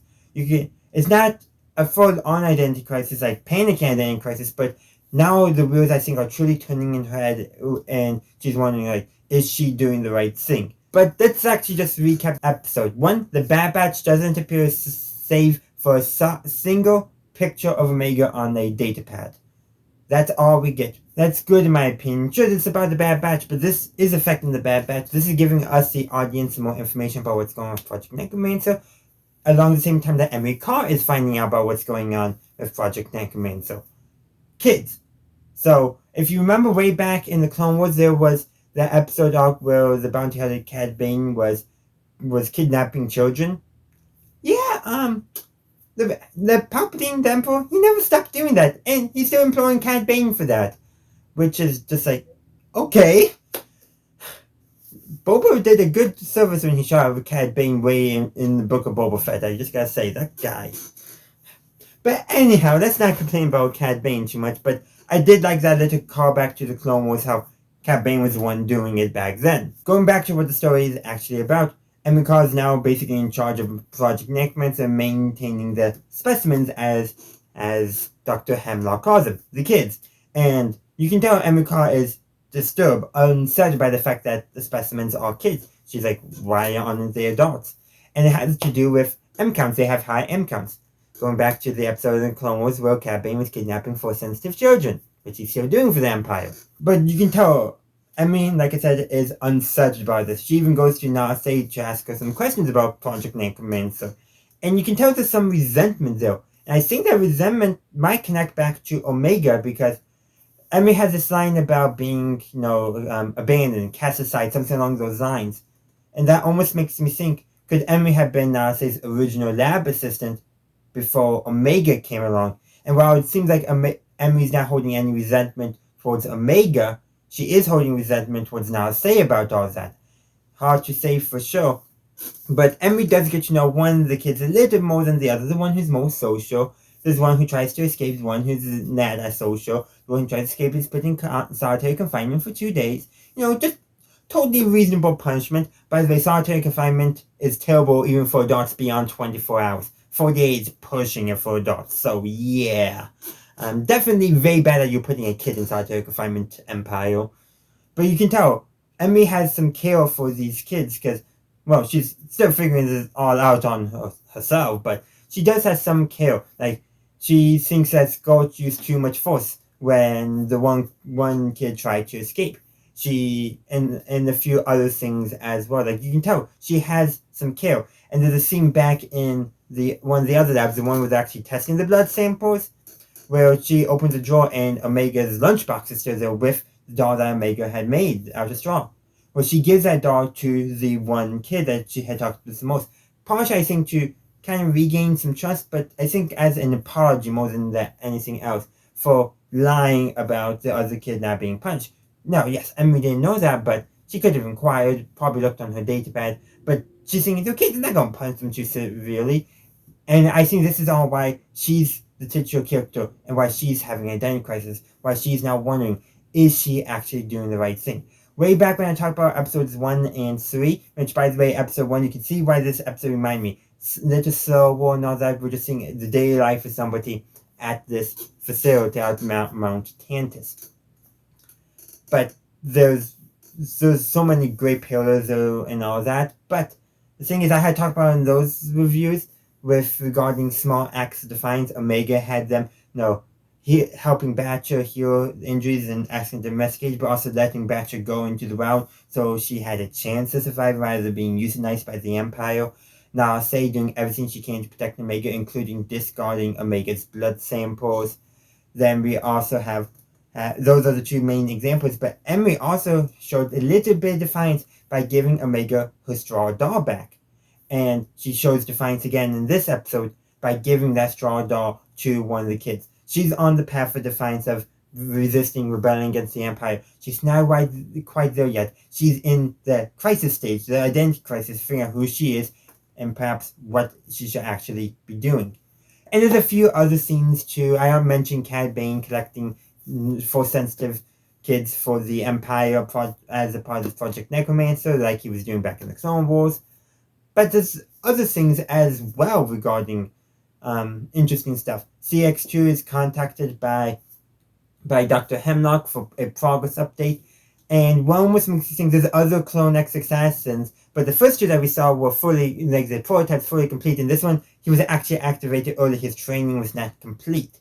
I'm starting to think, because his brothers or others of him, like him, are mentioned and not ready. So it makes me think he got activated early. And that could be why he is different than the other two we've seen, because this one was activated early. Kind of interesting. I thought he was actually going to have the clone assassin try to kill Tarkin after Tarkin threatened to pull funding. Yeah, that funding thing. Tarkin really wants the funding for the Death Star. It's unspoken, but come on. He also challenged Thrawn about funding between the Death Star and the TIE Defender, so of course it's funding involved. Imperial politics at work. But I just wanted to throw that out. But I do think, while we got nothing about CX2 like I predicted, we got a tiny bit, and what we did learn is I think he was activated early. I would love to hear your thoughts on Identity Crisis in the comment section down below, and I will be talking about the next episode, Point of No Return, shortly. So I recently finished watching the 11th episode of the third and final season of Star Wars: The Bad Batch. This is my review of Point of No Return. So if you don't want to be spoiled, I released my spoiler-free review earlier today. It'll be linked in the description and in the cards. This is a hard episode to talk about without spoilers, but just to recap, it was a great, phenomenal episode, and let's get into spoilers. So, this episode does not pick up where Identity Crisis leaves off, save for CX2 being sent, or continuing his mission, I should say, to find Omega and the Bad Batch. Because the Empire wants to recover Omega for the Project Necromancer and all the stuff connected with the cloning experiments being held on Mount Tantiss. That's pretty basic stuff. That's the only real connection, directly plot-wise. But, so the Empire finds about Pabu because the CX2 finds Fee's ship is able to decrypt her databank and figure out a planetary frequency. So, yeah, so unfortunately, now Fee did think something was off, but or more accurately, she thought somebody was skulking about her ship, but CX2 covered his tracks pretty well, so she couldn't discover anything. But regardless about that, the Empire founds Pabu and a whole Imperial occupation force comes. And even though I'm going to spoil the end of the episode, Omega does give herself up. I have a feeling the Empire will be sticking around. That's just how the Empire operates. But I gotta say, the image of the Ventor coming in, it's not really coming in, they just look up and there it is. It's silhouetted in black. It makes the Ventor look more Imperial than Republic, which is obviously the purpose, but it kind of reminds me a little bit of the opening of Force Awakens, where we see the resurgence in just pitch black shade before we actually make anything else out about them. But by how they framed it, how they darkened the underbelly with silhouettes and shadows, like it really made it feel scary, threatening in a way Venters have never really appeared before, because we normally see them from a more heroic angle back during the Clone Wars. So I just thought that was a neat scene. But yeah, the Empire invades, they're going door to door looking for Omega. Hunter's going to try to steal a gunship so he can get out of range, so they can contact Echo and obviously Rex for help. That doesn't work because guess what the CX clone does? He shoots the pilot of the gunship that Hunter was able to get on board. Or should I mention he also destroys their ship, the Marauder? Like, okay. So talk about tragedy. And that injures Wrecker, but Wrecker does survive. Barely. His signs are stable, but hey, at least they had AZ to help him recover. But yeah. And then so Crosshair and Omega are the ones who come up with the plan to, or more accurately, Omega comes up with a plan to let herself get captured so they can find Tantiss. The idea is twofold. She brings her comlink on them so to track her, and in case it gets confiscated, which it does, so somebody's being smart in the Empire for a change, that Crosshair will shoot a tracker onto the ship that Omega is put on. Unfortunately, that doesn't work, because it might have worked. I don't think it was Crosshair's aim, because it seems like mentally he's in a much better place, and he's also protecting Omega, so like in the last episode, that definitely seems to help steady him when he's not overthinking it. But the thing is, like, he takes aim, and I think if he was 1, maybe 2 seconds quicker, it would have landed. Because a couple things. He was caught by a couple of TK troops, so he had to dispatch them before he shot. And that time that he took to dispatch them gave enough time where Well, by the time he was pulling the trigger, the ship was pulling away, so he had it lined up. The ship moved out of his way, and that's hard to account for. So if he wasn't intercepted. But you know what? Given the fact of stuff we learned in Identity Crisis, where how Emmy may no longer be fully on board, Omega coming back might be what it takes to her to realize, yeah, we can't do this anymore. There could be other things going on, but because of that, they might be able to figure something out. So, of course, now say still confined, but it's hard to figure out everything that's going to go along there. But again, 3 people now probably on the base is going to be questioning, and I guarantee you those kids are going to be willing to help them escape and probably rescue the clones as well. But they're going to figure something out. Their plan failed, but Omega's pretty good at improvising. They'll come up with something. They're smart. And oh, may I also mention that the clone cadets they turned up again, so that's good. They'll probably volunteer to help rescue Omega. Probably anybody else on Pabu. There's probably a few other people who will volunteer to help rescue Omega. May not turn out well for them, but it's all come to a head. We're at the point of no return in the story. Wherever the story is going to be going from here, it is going to be going, and there's no changing it now. And if you watch my spoiler review, you know I mentioned that how this episode slightly parallels the ending of season 2. Omega gives herself up to save other people. That is so within Omega's character. But this time they have a slightly better plan. Too bad circumstances didn't quite work out to their favor. And I just want to mention one other scene at the beginning of the episode where the Bad Batch is going to be leaving Pabu, saying it's going to be safer for them. And yeah, probably so. It would have been safer. But so Omega decides they're going to leave a few things in basically Pabu's museum. So the Lucador and Tech's glasses. So that one's made me concerned. Great, are we going to have a confrontation with the CX2 that's going to reveal his identity, and now it's going to be Tech because of those things, even though I don't want it to be that? Thankfully they didn't do that, but it just does make me wonder because of how that was framed in relation to the episode and all that. Thankfully I was wrong. But yeah, so there's a lot of stuff. We're at the point of no return, and who knows where the episode is going to go next, but it's all going to be either uphill or downhill from here. It could go either way, but given the fact that it takes till, well, actually given the fact that Papa never quite makes Project Necromancer work the way he wants, I think there's a good chance that no matter what, they're going to cause chaos on Mount Tantiss. That's the only thing I can say for sure, but we'll talk about that probably in a predictions video coming up shortly. But in the meantime, I would love to hear your thoughts on Point of No Return in the comment section down below. So now that I've talked about both Identity Crisis and Point of No Return, let's talk about them as a pair. They're not a pair. That's actually probably the biggest downtrack of these 2 episodes being aired at the same week. Is because they're not connected. It's not like Infiltration and Extraction was, or even the first 3 episodes as well. Yes, you can see a common thread between them. There's not as much of a common thread. So the only reason why I think they grouped these 2 together is because they needed to group 2 more episodes together, so that way the Bad Batch ended when they want to, so they could start airing the Acolyte when they want to. That's probably the only reason why these 2 episodes came out on the same day, because I really don't see how they'll continue the exact same story, besides reminding us about Tantiss and then showing us that Omega is returning to Tantiss. Now, she's better prepared for going to Tantiss this time, but like I said when I was talking about Point of No Return, their plans didn't quite go out to fruition, but given that I have a feeling a lot of people on Purple will be willing to help Omega, including the Clone Cadets and a bunch of others, and also the Mayor's daughter, and I'm pretty sure Echo and Rex will want to. They may make Ventures back in. There's a bunch of people who probably will be willing to help, and now that on Tantiss that Emery's questioning the Empire, Omega's return might be all that it takes for her to realize maybe I'm on the wrong side. Or maybe Omega gives an appeal and that helps too. There's so many questions. And actually this is one question. Would Omega question about the doll she made? And that could lead her to finding about Project Necromancer. There's so many possibilities that we don't know.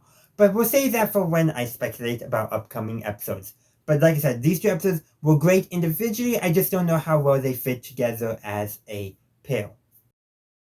So I've watched the 12th episode of the 3rd and final season of Star Wars: The Bad Batch, the episode being called Juggernaut.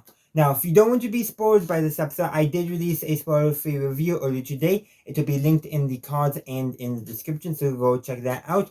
But a quick summary, this episode very much, the title, Juggernaut, kind of reveals a lot. The Juggernaut is a clone tank, which is kind of important to the episode since they named the title after it. But most thing is, just like a tank, it just keeps on going, and this episode does that. Now, there is I would say 3 parts of the episode, but really 2 parts. The action is in the middle, but it's all bookended by 2 slower scenes, which inform us more on the plot. But let's actually discuss the plot. So we got the Omega plot, and then the rest of the Bad Batch's plot. I'm going to say the Omegas for later, because while that's not directly related to the title of the episode, I do think it's the more impactful, the more character impactful, story impactful, that kind of stuff. But let's talk about what Crosshair, Wrecker, and Hunter are up to. So they confirmed that the Empire is leaving. I was kind of hoping there would be a shouting match or some kind of argument between Hunter and Crosshair for Crosshair letting Omega go. But this does confirm that Omega didn't have a backup track on her. I kind of hoped she would have been smart enough to do that, but alas, that didn't occur. And of course, Crosshair's handshaking has returned. He failed Omega, so that's hurting his mental health. I said that was going to happen. Not to mention, he then reveals there might be a way they could get some information on where Tantiss is, and that being Admiral Rampart. So he's apparently still alive, but just on an Imperial prison camp. But when Crosshair is telling that to his brothers, his hand is shaking once again, and he says he didn't mention this because he didn't want to go back to Tantiss. The Empire pretty much broke him there. If it wasn't for Omega, he wouldn't be basically himself somewhat again. I mean, he's still Crosshair, obviously, but he was definitely broken, and Omega gave him back some of that confidence, which is, I think, why he's willing to face his fear of returning to Tantiss to rescue Omega. That's what's going on. So, they give Fee's help to infiltrate the Imperial Labor prison camp, where Admiral Rampart, I should just say Rampart now, because he probably lost his commission now. But yeah, so he's there, and they infiltrate the turbo tank that's being used to transport him, and they capture him. There's a cool bridge scene and a cool chase scene, and then they picked up by Fee. And by the way, Fee's ship is pretty neat. Looks like half cargo freighter, half Imperial shuttle, which is just like an interesting design. It kind of felt a big kit bash, which works perfectly, I think, for her. And also, can I just say, the idea of rescuing somebody in a turbo tank because you have need of them, that kind of out of Rogue One, because didn't Cassian and K2SO rescue Jin out of a X-Clone turbo tank, repurposing Republic equipment? Well, we don't want to use it for our frontline stuff, but yeah, we can sort it out at the prison. Which is like such an Imperial mentality, but I kind of like that. And of course, the chase scene, which actually was released on a clip on YouTube the other day, on the official Star Wars YouTube channel, and I did do a reaction to that, but actually some comments from TK Troopers and all that, but there comes to a point where Rampart does actually try to escape from the Bad Batch, so Crosshair stuns him, and he's just thrown about for the rest of the episode until they wake him up to get the information. But apparently, the exact location of Tantiss is a closely guarded secret, so even people who know of its existence don't know every information that they need. The Rampart says he has a way, so he obviously, whether he does or does not, I don't know, but he's definitely doing whatever he can to make sure he's not killed by Crosshair, because Crosshair did tell him that he would like to, but there's more pressing matters ahead, in effect. So yeah, but I gotta talk about that bridge scene. It's just amazing. The Imperial Commons actually smart, like, oh, this is behaving weird. Let's try to contact that tank. We can't contact it. It's going too fast. It must be compromised. Let's actually close the gates. Smart. Except for one thing, he didn't count on the Bad Batch. He just rams through the barricades and takes down another Juggernaut tank that was being used as security, and then ramps off that turbo tank. I mean, I feel like that's something out of the Dukes of Hazzard. I don't know if that was the actual inspiration, but come on, like, you're taking a vehicle and you're ramping it off another vehicle. I'm pretty sure I saw that in the Dukes of Hazzard. I'm pretty sure. But that's neither here or there. It was just a cool sequence overall, cool action scene. But let's really slow down and actually talk about Omega. So Omega is brought back to Tantiss, and Hemlock, being smart, decides that he's going to test Omega's blood again to make sure that the first test wasn't a fluke. Smart. And he has Emery do the test. But you can tell, Emery is depressed. I have a feeling she's feeling dejected. She's just going through the motions of things. Like, you can tell she doesn't want to be doing what she's doing, but she has no, I would say, no inclination to rebel and to resist. She's just dejected, depressed, broken, if you will. Kind of like Crosshair was. And I think that might be purpose. Like, several times the scene cuts to her after something and she's just sighing. And that reminds me a lot of how Crosshair was when Omega was at Tantiss at the beginning of the episode. And I think those parallels might be deliberate. I think Omega, part of her story for the rest of the season, is going to be trying to get through to Emery, get her to not necessarily snap out of her depression, because that's very hard to do, but get a sense of confidence, get a sense of agency back, get a sense that, yes, she knows what she's doing wrong, and she can do something about that.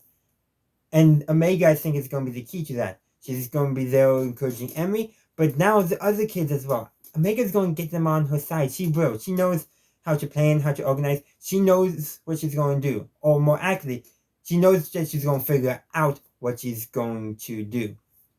And that's, I think, going to be very bad for Hemlock in the long run, because I have a feeling Omega will somehow get through to some random clone as well by accident, some other scientist by accident. That's going to just snowball from there, but I don't know. It'd be very interesting to see the story develops, and I can't really wait for that.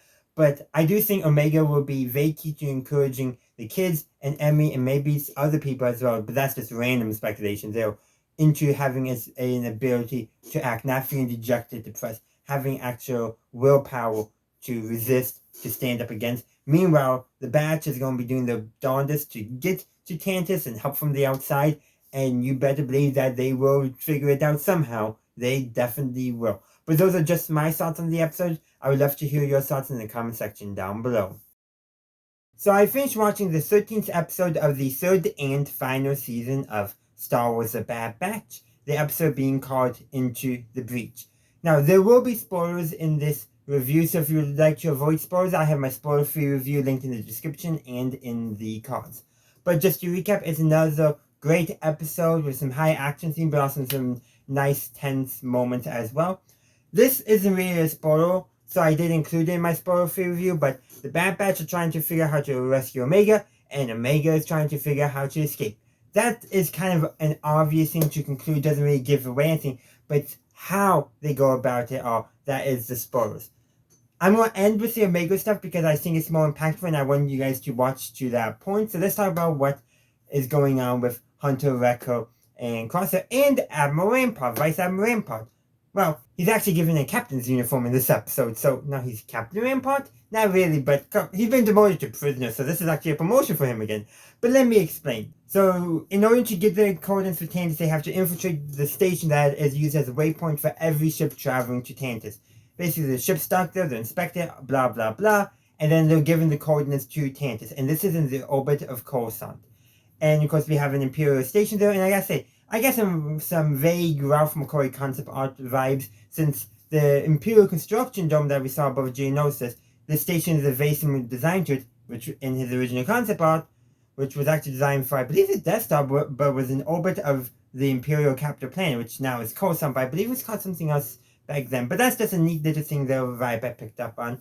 But basically, the Bad Batch, they have to strip their armor to plain so they can blend in better, and then they give Rampart a captain's uniform, which he complains about because he was a vice admiral. But no, they do figure it out somewhat. They got a snag. There is a science ship leaving, so that's good. However, this is the catch. The coordinates are not uploaded until the ship has already left the station. And it's uploaded directly to the nav computer, so there's a good chance nobody on the crew knows where Tantiss is exactly. But don't worry, they come up with a different plan. Echo sneaks aboard. Oh yeah, by the way, Echo has rejoined the Bad Batch for this episode after they rendezvous at that former Camelonian colony from the previous seasons. So nice to see that come back and being used. But regardless, he sneaks aboard, he disables the proximity sensors so they can literally attach their ship to the underbelly of the science vessel. And Rampart is just he's just like going along with this because he's trying to get his freedom. I'm still waiting for him to betray the Bad Batch at some point. He's going to do it. Maybe once he's on Tantiss, but that won't go well for him. I guarantee it won't go well. But he hasn't done so yet, but he's adding some nice conflict to the story. But now, let's talk about what Omega's doing. She makes friends with the other kids, Jax. Why is Jax the only name I can remember? The troublemaker. Eva is the other one that Emmy has given Omega's star to. And that tells Omega that Emmy is willing to bend some rules because she finds out from Eva that she got the doll from Emmy. So that tells Omega something. And Omega, she's already formulating her plans of escape. In some ways, it is kind of reminiscent of the prison arc in Andor, including one of the shots of Tantiss from a direct top-down view, which we did get for the prison on Lakina 5 in Star Wars Andor. But she's already formulating her escape. She gives them hope by telling the other kids that she's escaped before. She is already working on plans. She pickpockets a medical tool so she can use to access the hatch where the droids put their blood samples. She's formulating her plan. That something is quite obvious.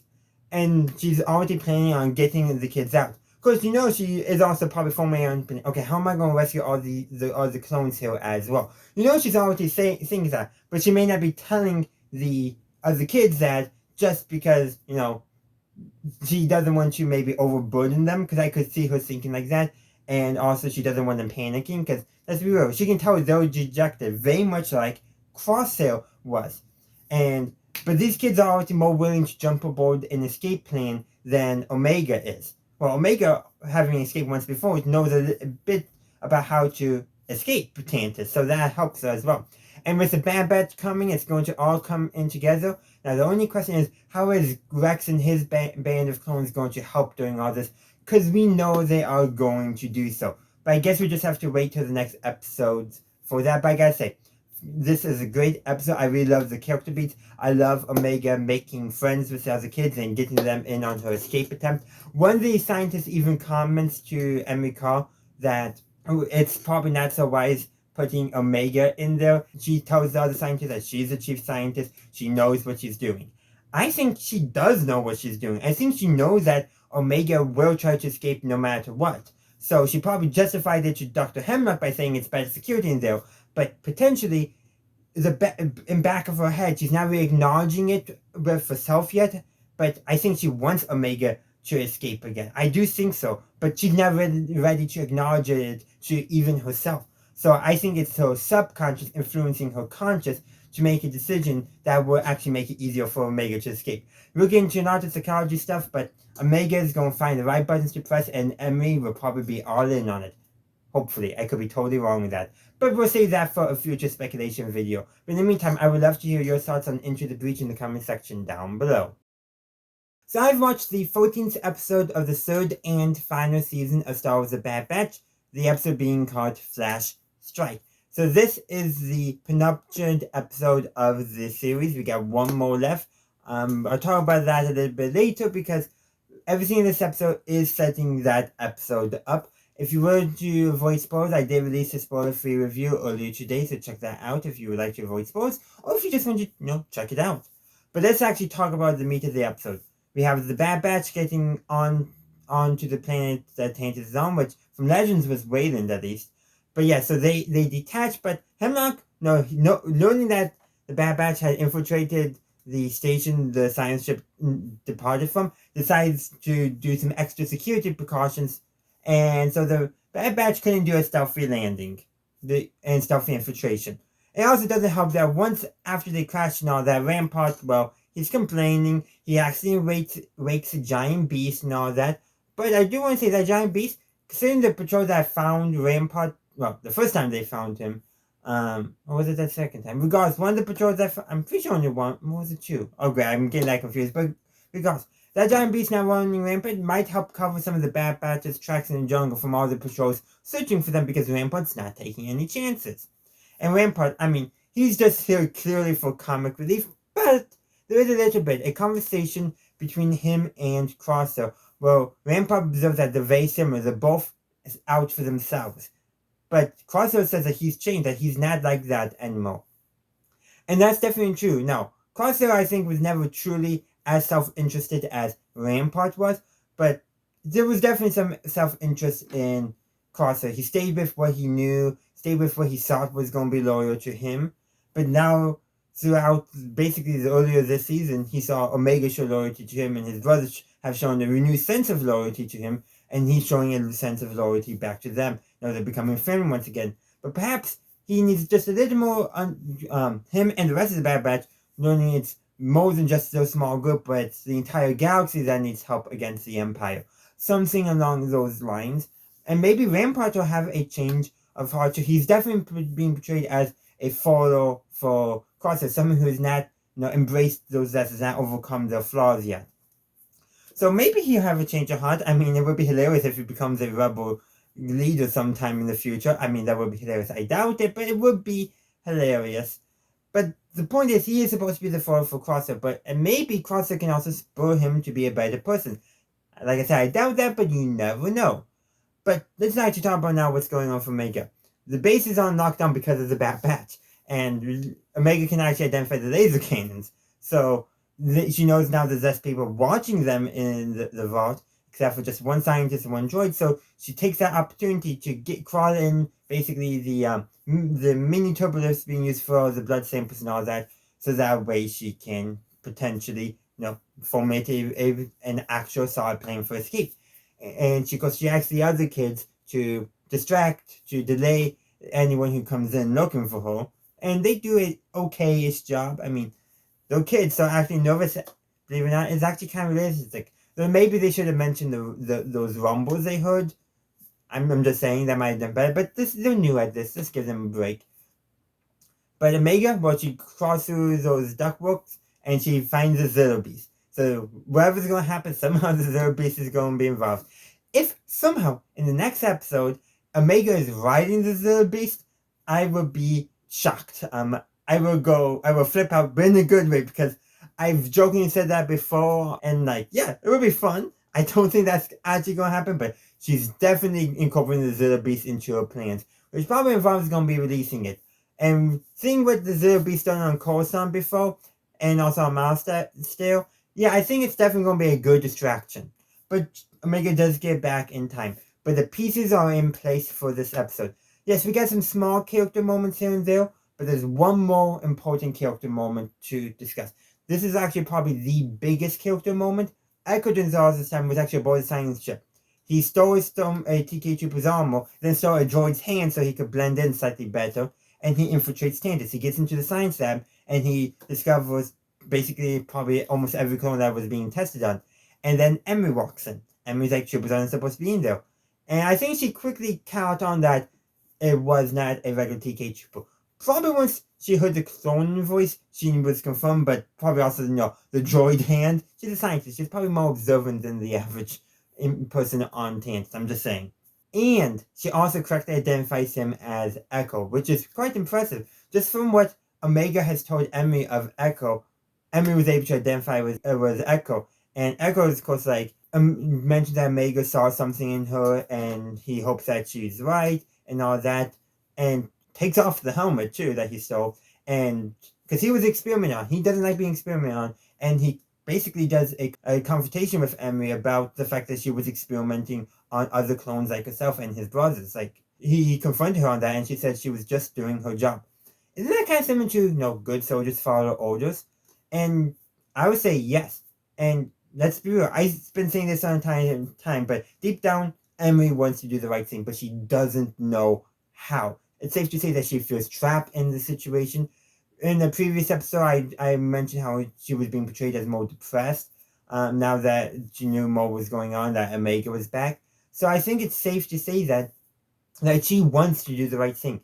And maybe now she has a chance to do the right thing. Because she mentions to Echo that Omega was being kept in the vault and that he would need her help to rescue Omega and the other children. Which Echo did not know about those other children. So I think Emery is making the right choice. She finally has the opportunity to do so. And I do hope she will take it. And not just the opportunity to do so, but the opportunity to do so and succeed. I think she's going to do it. I hope she does. And if she doesn't, I'll be very disappointed. But those are just my thoughts. I would love to hear your thoughts in the comment section down below. So I finished watching Star Wars The Bad Batch, Season 3, Episode 15, The Cavalry Has Arrived. This is the season and series finale of Star Wars The Bad Batch, so the story has ended, but it ended spectacularly. If you want to avoid spoilers, I released my spoiler-free review earlier today. It'll be linked in the description and in the cards, so check that out, because there will be spoilers for the rest of this video. You have been warned. So to begin with, this episode was actually double length, 51 minutes, well, probably a little less because of the ending credits, but still. This was the final episode, and they made it a double length. So really, you could almost say episode 15 and 16. Back during the age of syndication, probably would have been split up into 2 episodes anyhow. But the thing is, it was great. The title, you know how the Star Wars on Disney Plus is always open with that Star Wars title that has the helmets and all that? They did a different music for that. And the ending music too for this episode was also different. Really, I think once you put maybe a sense of finality on, I don't know too much about music series, so I can't really convey too much. Did the choice of music actually convey that sense of finality? But I think they wanted to do it to convey that sense, if that makes sense. But yeah, let's go through everything. Should I just jump to the very end? I really want to, but we gotta hold off on the ending, because like Rebels, there is not a post-credit scene, but a flash forward so we can see what has happened to many of our characters. But let's actually refocus on what's going on. So, Omega, she's implementing her own escape plan. No, they get a droid reprogrammed that's guarding them, that takes out Doctor, I forget her name, but the mean Doctor, and then of course, eventually Emery and Echo get there after their conversation. Echo is trying to get more information, but apparently there's some actually heavy encryption. For once, the Empire is employing some cybersecurity. But anyhow, what ends up occurring is they get there, and the kids have already escaped. We knew that. We knew that before they did, but I had predicted that there was a good chance Omega was going to escape before any member of the Bad Batch got to her. And of course, you know what they do? They release the Zilla Beast. Of course, Omega was going to do that. I predicted that. It was so obviously set up. There was no other way about it. But this is what I didn't expect. So Omega had all the other kids left in the pneumatic tube corridors while she freezes the beast to keep them safe. But the baby, I forget their name, but it's crying, starting to cry, getting agitated. Well, guess what happens? Starts making noises. The TK troop is going to investigate. But the thing is, during the Zilla Beast rampage, that apparently puts the baby to sleep. Of course it does. Why wouldn't it? And actually, Jax, I believe, was commented on that. Like, he's like, why this? Why now? But it's just crazy. But eventually, they make their way all the way up to a hangar bay, because they're basically following the escape path that the Zilla Beast took that's running rampage. It's now running rampage somewhere on the planet. I'm sad that the Zilla Beast didn't get to eat Dr. Hemlock. He did get to eat a TK trooper, but I really wanted him to eat Dr. Hemlock. Then again, Hemlock is a poisonous plant, so that would have been so unfair for the Zilla Beast to eat poison. I'm just saying. But eventually, they meet up with Dr. Carl, Emery, and, well, Emery, I don't know why I said it that way, but Echo and Emery, who've been trying to find them, of course. And Echo quickly figured out Omega released the Zilla Beast and that she's heading up that way, and they get there about the same time they do. And they then make their way to a shuttle. Now, Echo and Omega stay behind, while Emery and the kids go off to Pabu. And there's the reason why they stay behind. I haven't talked about what the rest of the Bad Batch were doing. Well, they were infiltrating the base. Wrecker's hurt, so here's me thinking, he's hurt. Crosshair's willing to go into the base by himself. They're both going to die. Now, that doesn't happen. Instead, they all go together, thanks to Hunter. He's the leader. But one thing I want to note, there's a scene where Crosshair laments that with Tech dead, and they actually mentioned Plan 99, but with Tech dead, that they can't function anymore. But what's that telling me? That's what he's thinking. It's not necessarily the case, because they function fine without him, which he probably knows. And he sees that they're not functioning without Tech and with him. So he thinks, I think he's saying that they are not functioning without tech. But I think what he's really saying is, you have me and not tech, and therefore we're not working well together. I think that's what he's thinking. His hands shaking a lot more. It's all all his mental health issues that stem from his torture on Tantiss are coming to fruition, and he's blaming himself for a lot of stuff. But Hunter pulls them together, and they go in together, and they face a bunch of TK troopers and all those Clone X operatives, all of them. We never find out their identities, and you know what? That's not important anymore. We always thought it was important. I thought it was just a cool little fun thing. I never really cared too much. I just thought, oh, it would be neat. Not, I have to know who this is. But they face them all, and they got a bunch of different weapons. Like, not just blasters, sniper rifles, but viper blades, knives, all the whole 9 yards. And the Bad Batch are captured. And Echo and Emmy actually see them on the way to get to where Omega and the kids are. So Echo tells Omega that, and they hatch a plan to, free all the clones and rescue the rest of the batch.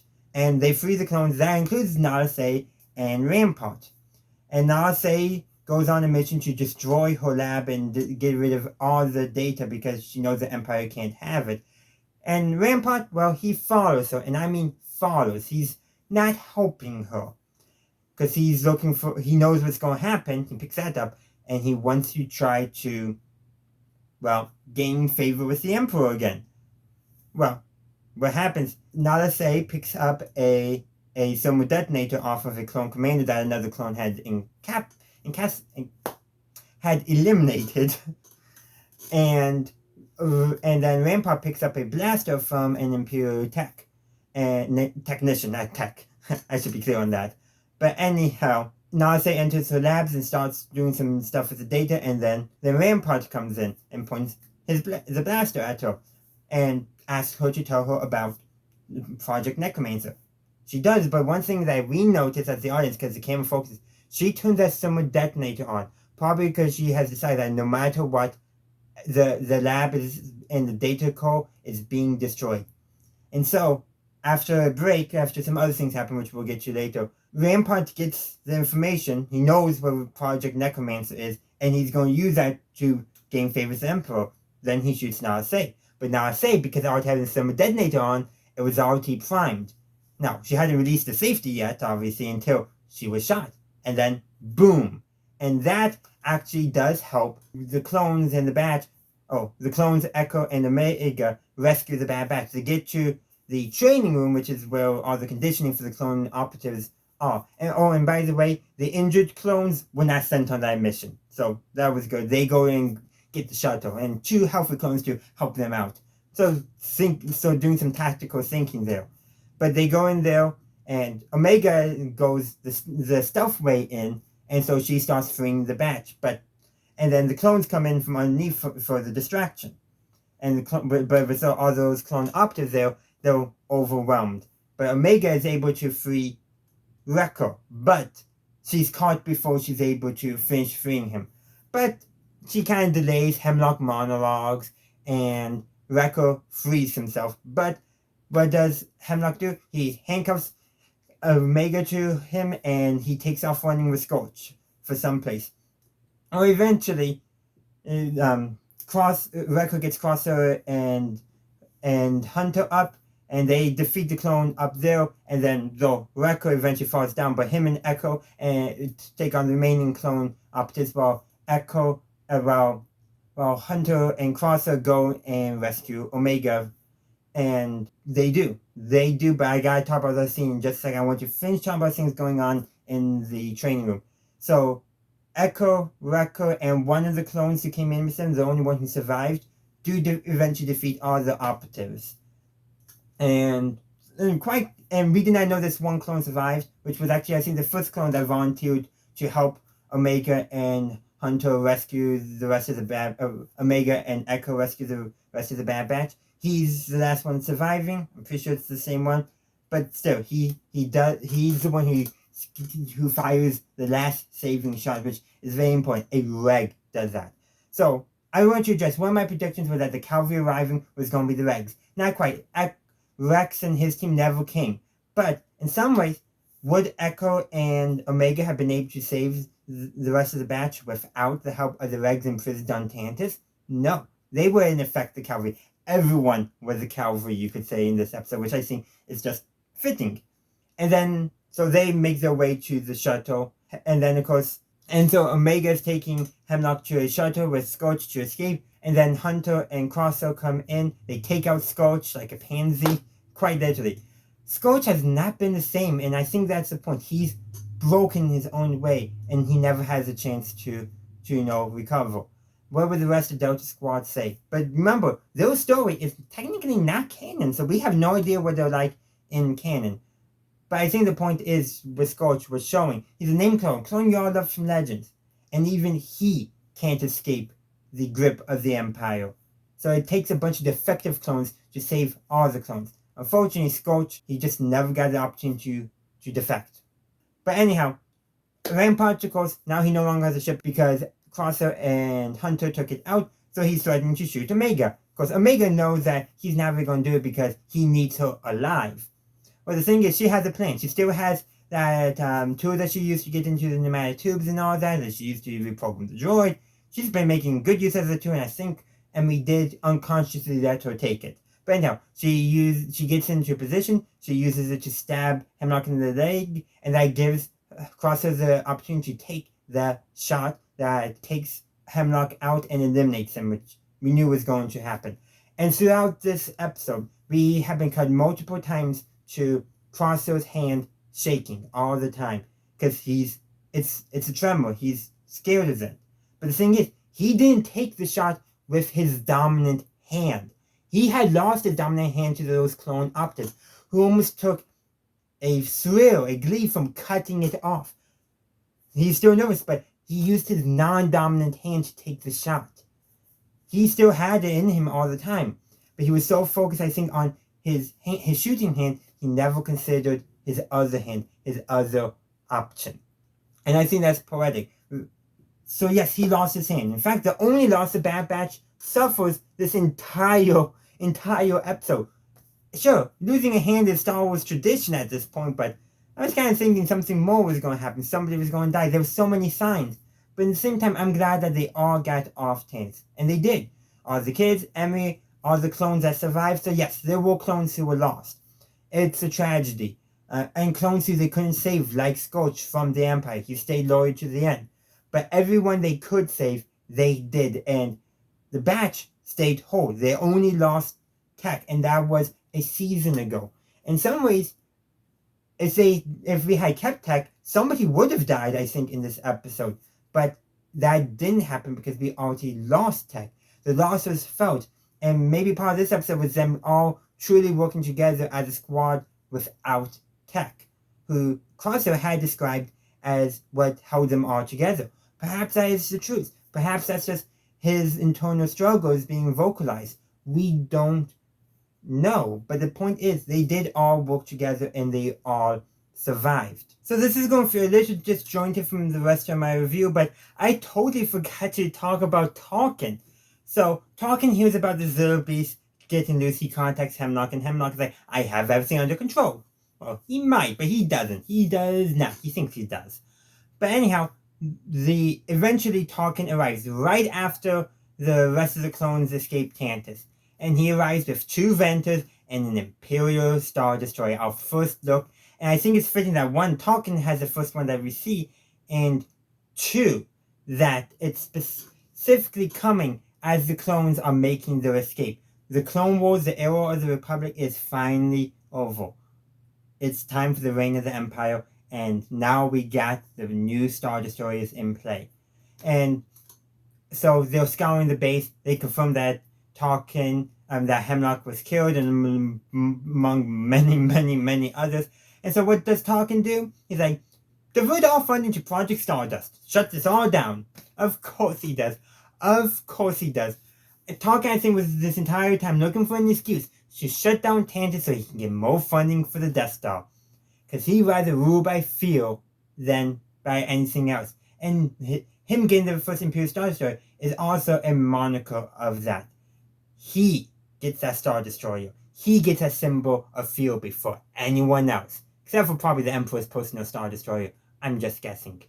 Maybe Vader, maybe not. Depends on how much of a leash Palpatine has on Vader right now. But it's fitting that Tarkin shows up with an instrument of the Empire's field and chooses to divert the funding for Tantiss, Project Necromancer, and all the other projects Hemlock had to what Tarkin views as the ultimate expression of Imperial power and Imperial rule by fear, the Tarkin Doctrine, the Death Star. And so they all arrive on Pabu. The clones are fitting in, they're getting food. The kids are playing with the other clone cadets that were there. And then a few of the clones, along with Emery and Echo, go off to help Rex and Senator Chuchi with their planes. And so, yeah, so Emery is probably going to be working with Senator Chuchi for a little bit. So that's nice. And who knows everything that's going to come. Maybe she even develops a cure for accelerated aging. I made that my predictions. I don't think that's going to happen because that has never been addressed. But we never know. We never know. But the thing is that that scene ends with Omega and Hunter just sitting under a tree relaxing with Badger. Quite simple. And Hunter has the line that whatever is up is going to be their choice. Their choice and all the clones' choice. They now have the ability to choose what they want for themselves. And that's a thing we've seen present in a lot of Clone Wars media. Clones making choices. Think of the Umbara arc of the Clone Wars. The clones made the choice to mutiny against a treasonous general. We see even Slick way back in, I think it might have been a season 2 episode, but with the with Slick betraying his brothers on Christophsis, he made a choice too. He in some ways was right. The clones were slaves to the Republic, and were actually slaves to the Empire. We see time and time again clones making choices that sometimes go against the orders but actually are good, but sometimes we see them don't. And that's the tragedy of Order 66. And here the clones at the end have the ability to choose for themselves. Some of them clearly are going to be staying on Pabu, while others are going to be going out in the galaxy, maybe settling elsewhere, maybe fighting the Empire. It's all going to vary based off of what they choose. And the batch, what they choose for the time being, to be safe and relax and recover on Pabu. Scene fades to black, but then we get a shot of Pabu overhead. Now, first, the way it was with the lighting and all that, I was like, uh-oh, did something happen? No, it was just a trick of the lighting, but I think they wanted that trick of the lighting. And then we see Omega making her way down to that cave at the bottom of Pabu that both the Clone X operative and Ventress used to hide. They need to get some perimeter sensors in there, but thankfully, this time, Hunter's there waiting for her. And should I say, this is a grown-up Omega. And she's off to fight with them, becoming a fight pilot for them. Sure, she's leaving her brothers behind, but they did their fight. She says it's now it's her turn to fight. And the thing is, it is such a sweet scene. She's getting ready to go, but she has one last conversation with Hunter, who says that he may be getting old, but he still has his senses, which of course, yeah, makes sense. And they have a conversation, but he leaves her with this line, which I think is a very brilliant line. He says, and he leaves the line that they, so himself along with Costa and Rekka, will be there if she needs them. That's leaving the opportunity open for them to come into future stories or not. It's an open-ended thing, but that's what I think they were trying to set up, though, leaving the possibility open. But Omega takes off. Tech's glasses, or goggles I should say, are actually in the ship with her, and she goes off to join the rebellion. Now I want a scene of her at the rebel base. Rex sees her in distance, like, is that Omega? Can't be. Goes up, it's Omega, we get here for a reunion. I would love to see that scene. Doesn't have to be animated or anything, but I would love to see it. But yeah, like the Rebels, we got a flash forward scene. Now, I do think I like the Rebels flash forward scene a little better just because it feels like it tells us more about how these characters impacted the galaxy after them. But the thing is that they were set in a about 10 to 15 years after. So their flash forward scene is, taking place after the Galactic Civil War. That's when we're getting a recap. This scene is at the start of the Galactic Civil War proper. Omega's going off to join the rebellion. Her story is still continuing. We know that the Rekka, Hunter, and Crosshair are safe on Pabu, ready should they ever be needed once again. But Omega's going out there in the galaxy. She's making her choice of what she wants to do to help everyone else. And so that connects nicely with that message Hunter gave before the flash forward. And she actually parrots those words back at him about that this is her choice, that she is making. So yes, we haven't learned if they affected the galaxy at the grand scale, but we know they did because they destroyed Project Necromancer. Their actions entered. Now, Nalase was the only one who actually took action, deliberate action to end Project Necromancer, but if it wasn't for Omega and the Bad Batch, that would have never happened. And we know if Project Necromancer had succeeded, well, the Rise of Skywalker would have gone very differently. In fact, probably the entirety of the sequel trilogy would have gone very differently. And not good for the galaxy. So their actions had consequences. But the thing is, the story was never about how they were impacting the galaxy as a whole. It was always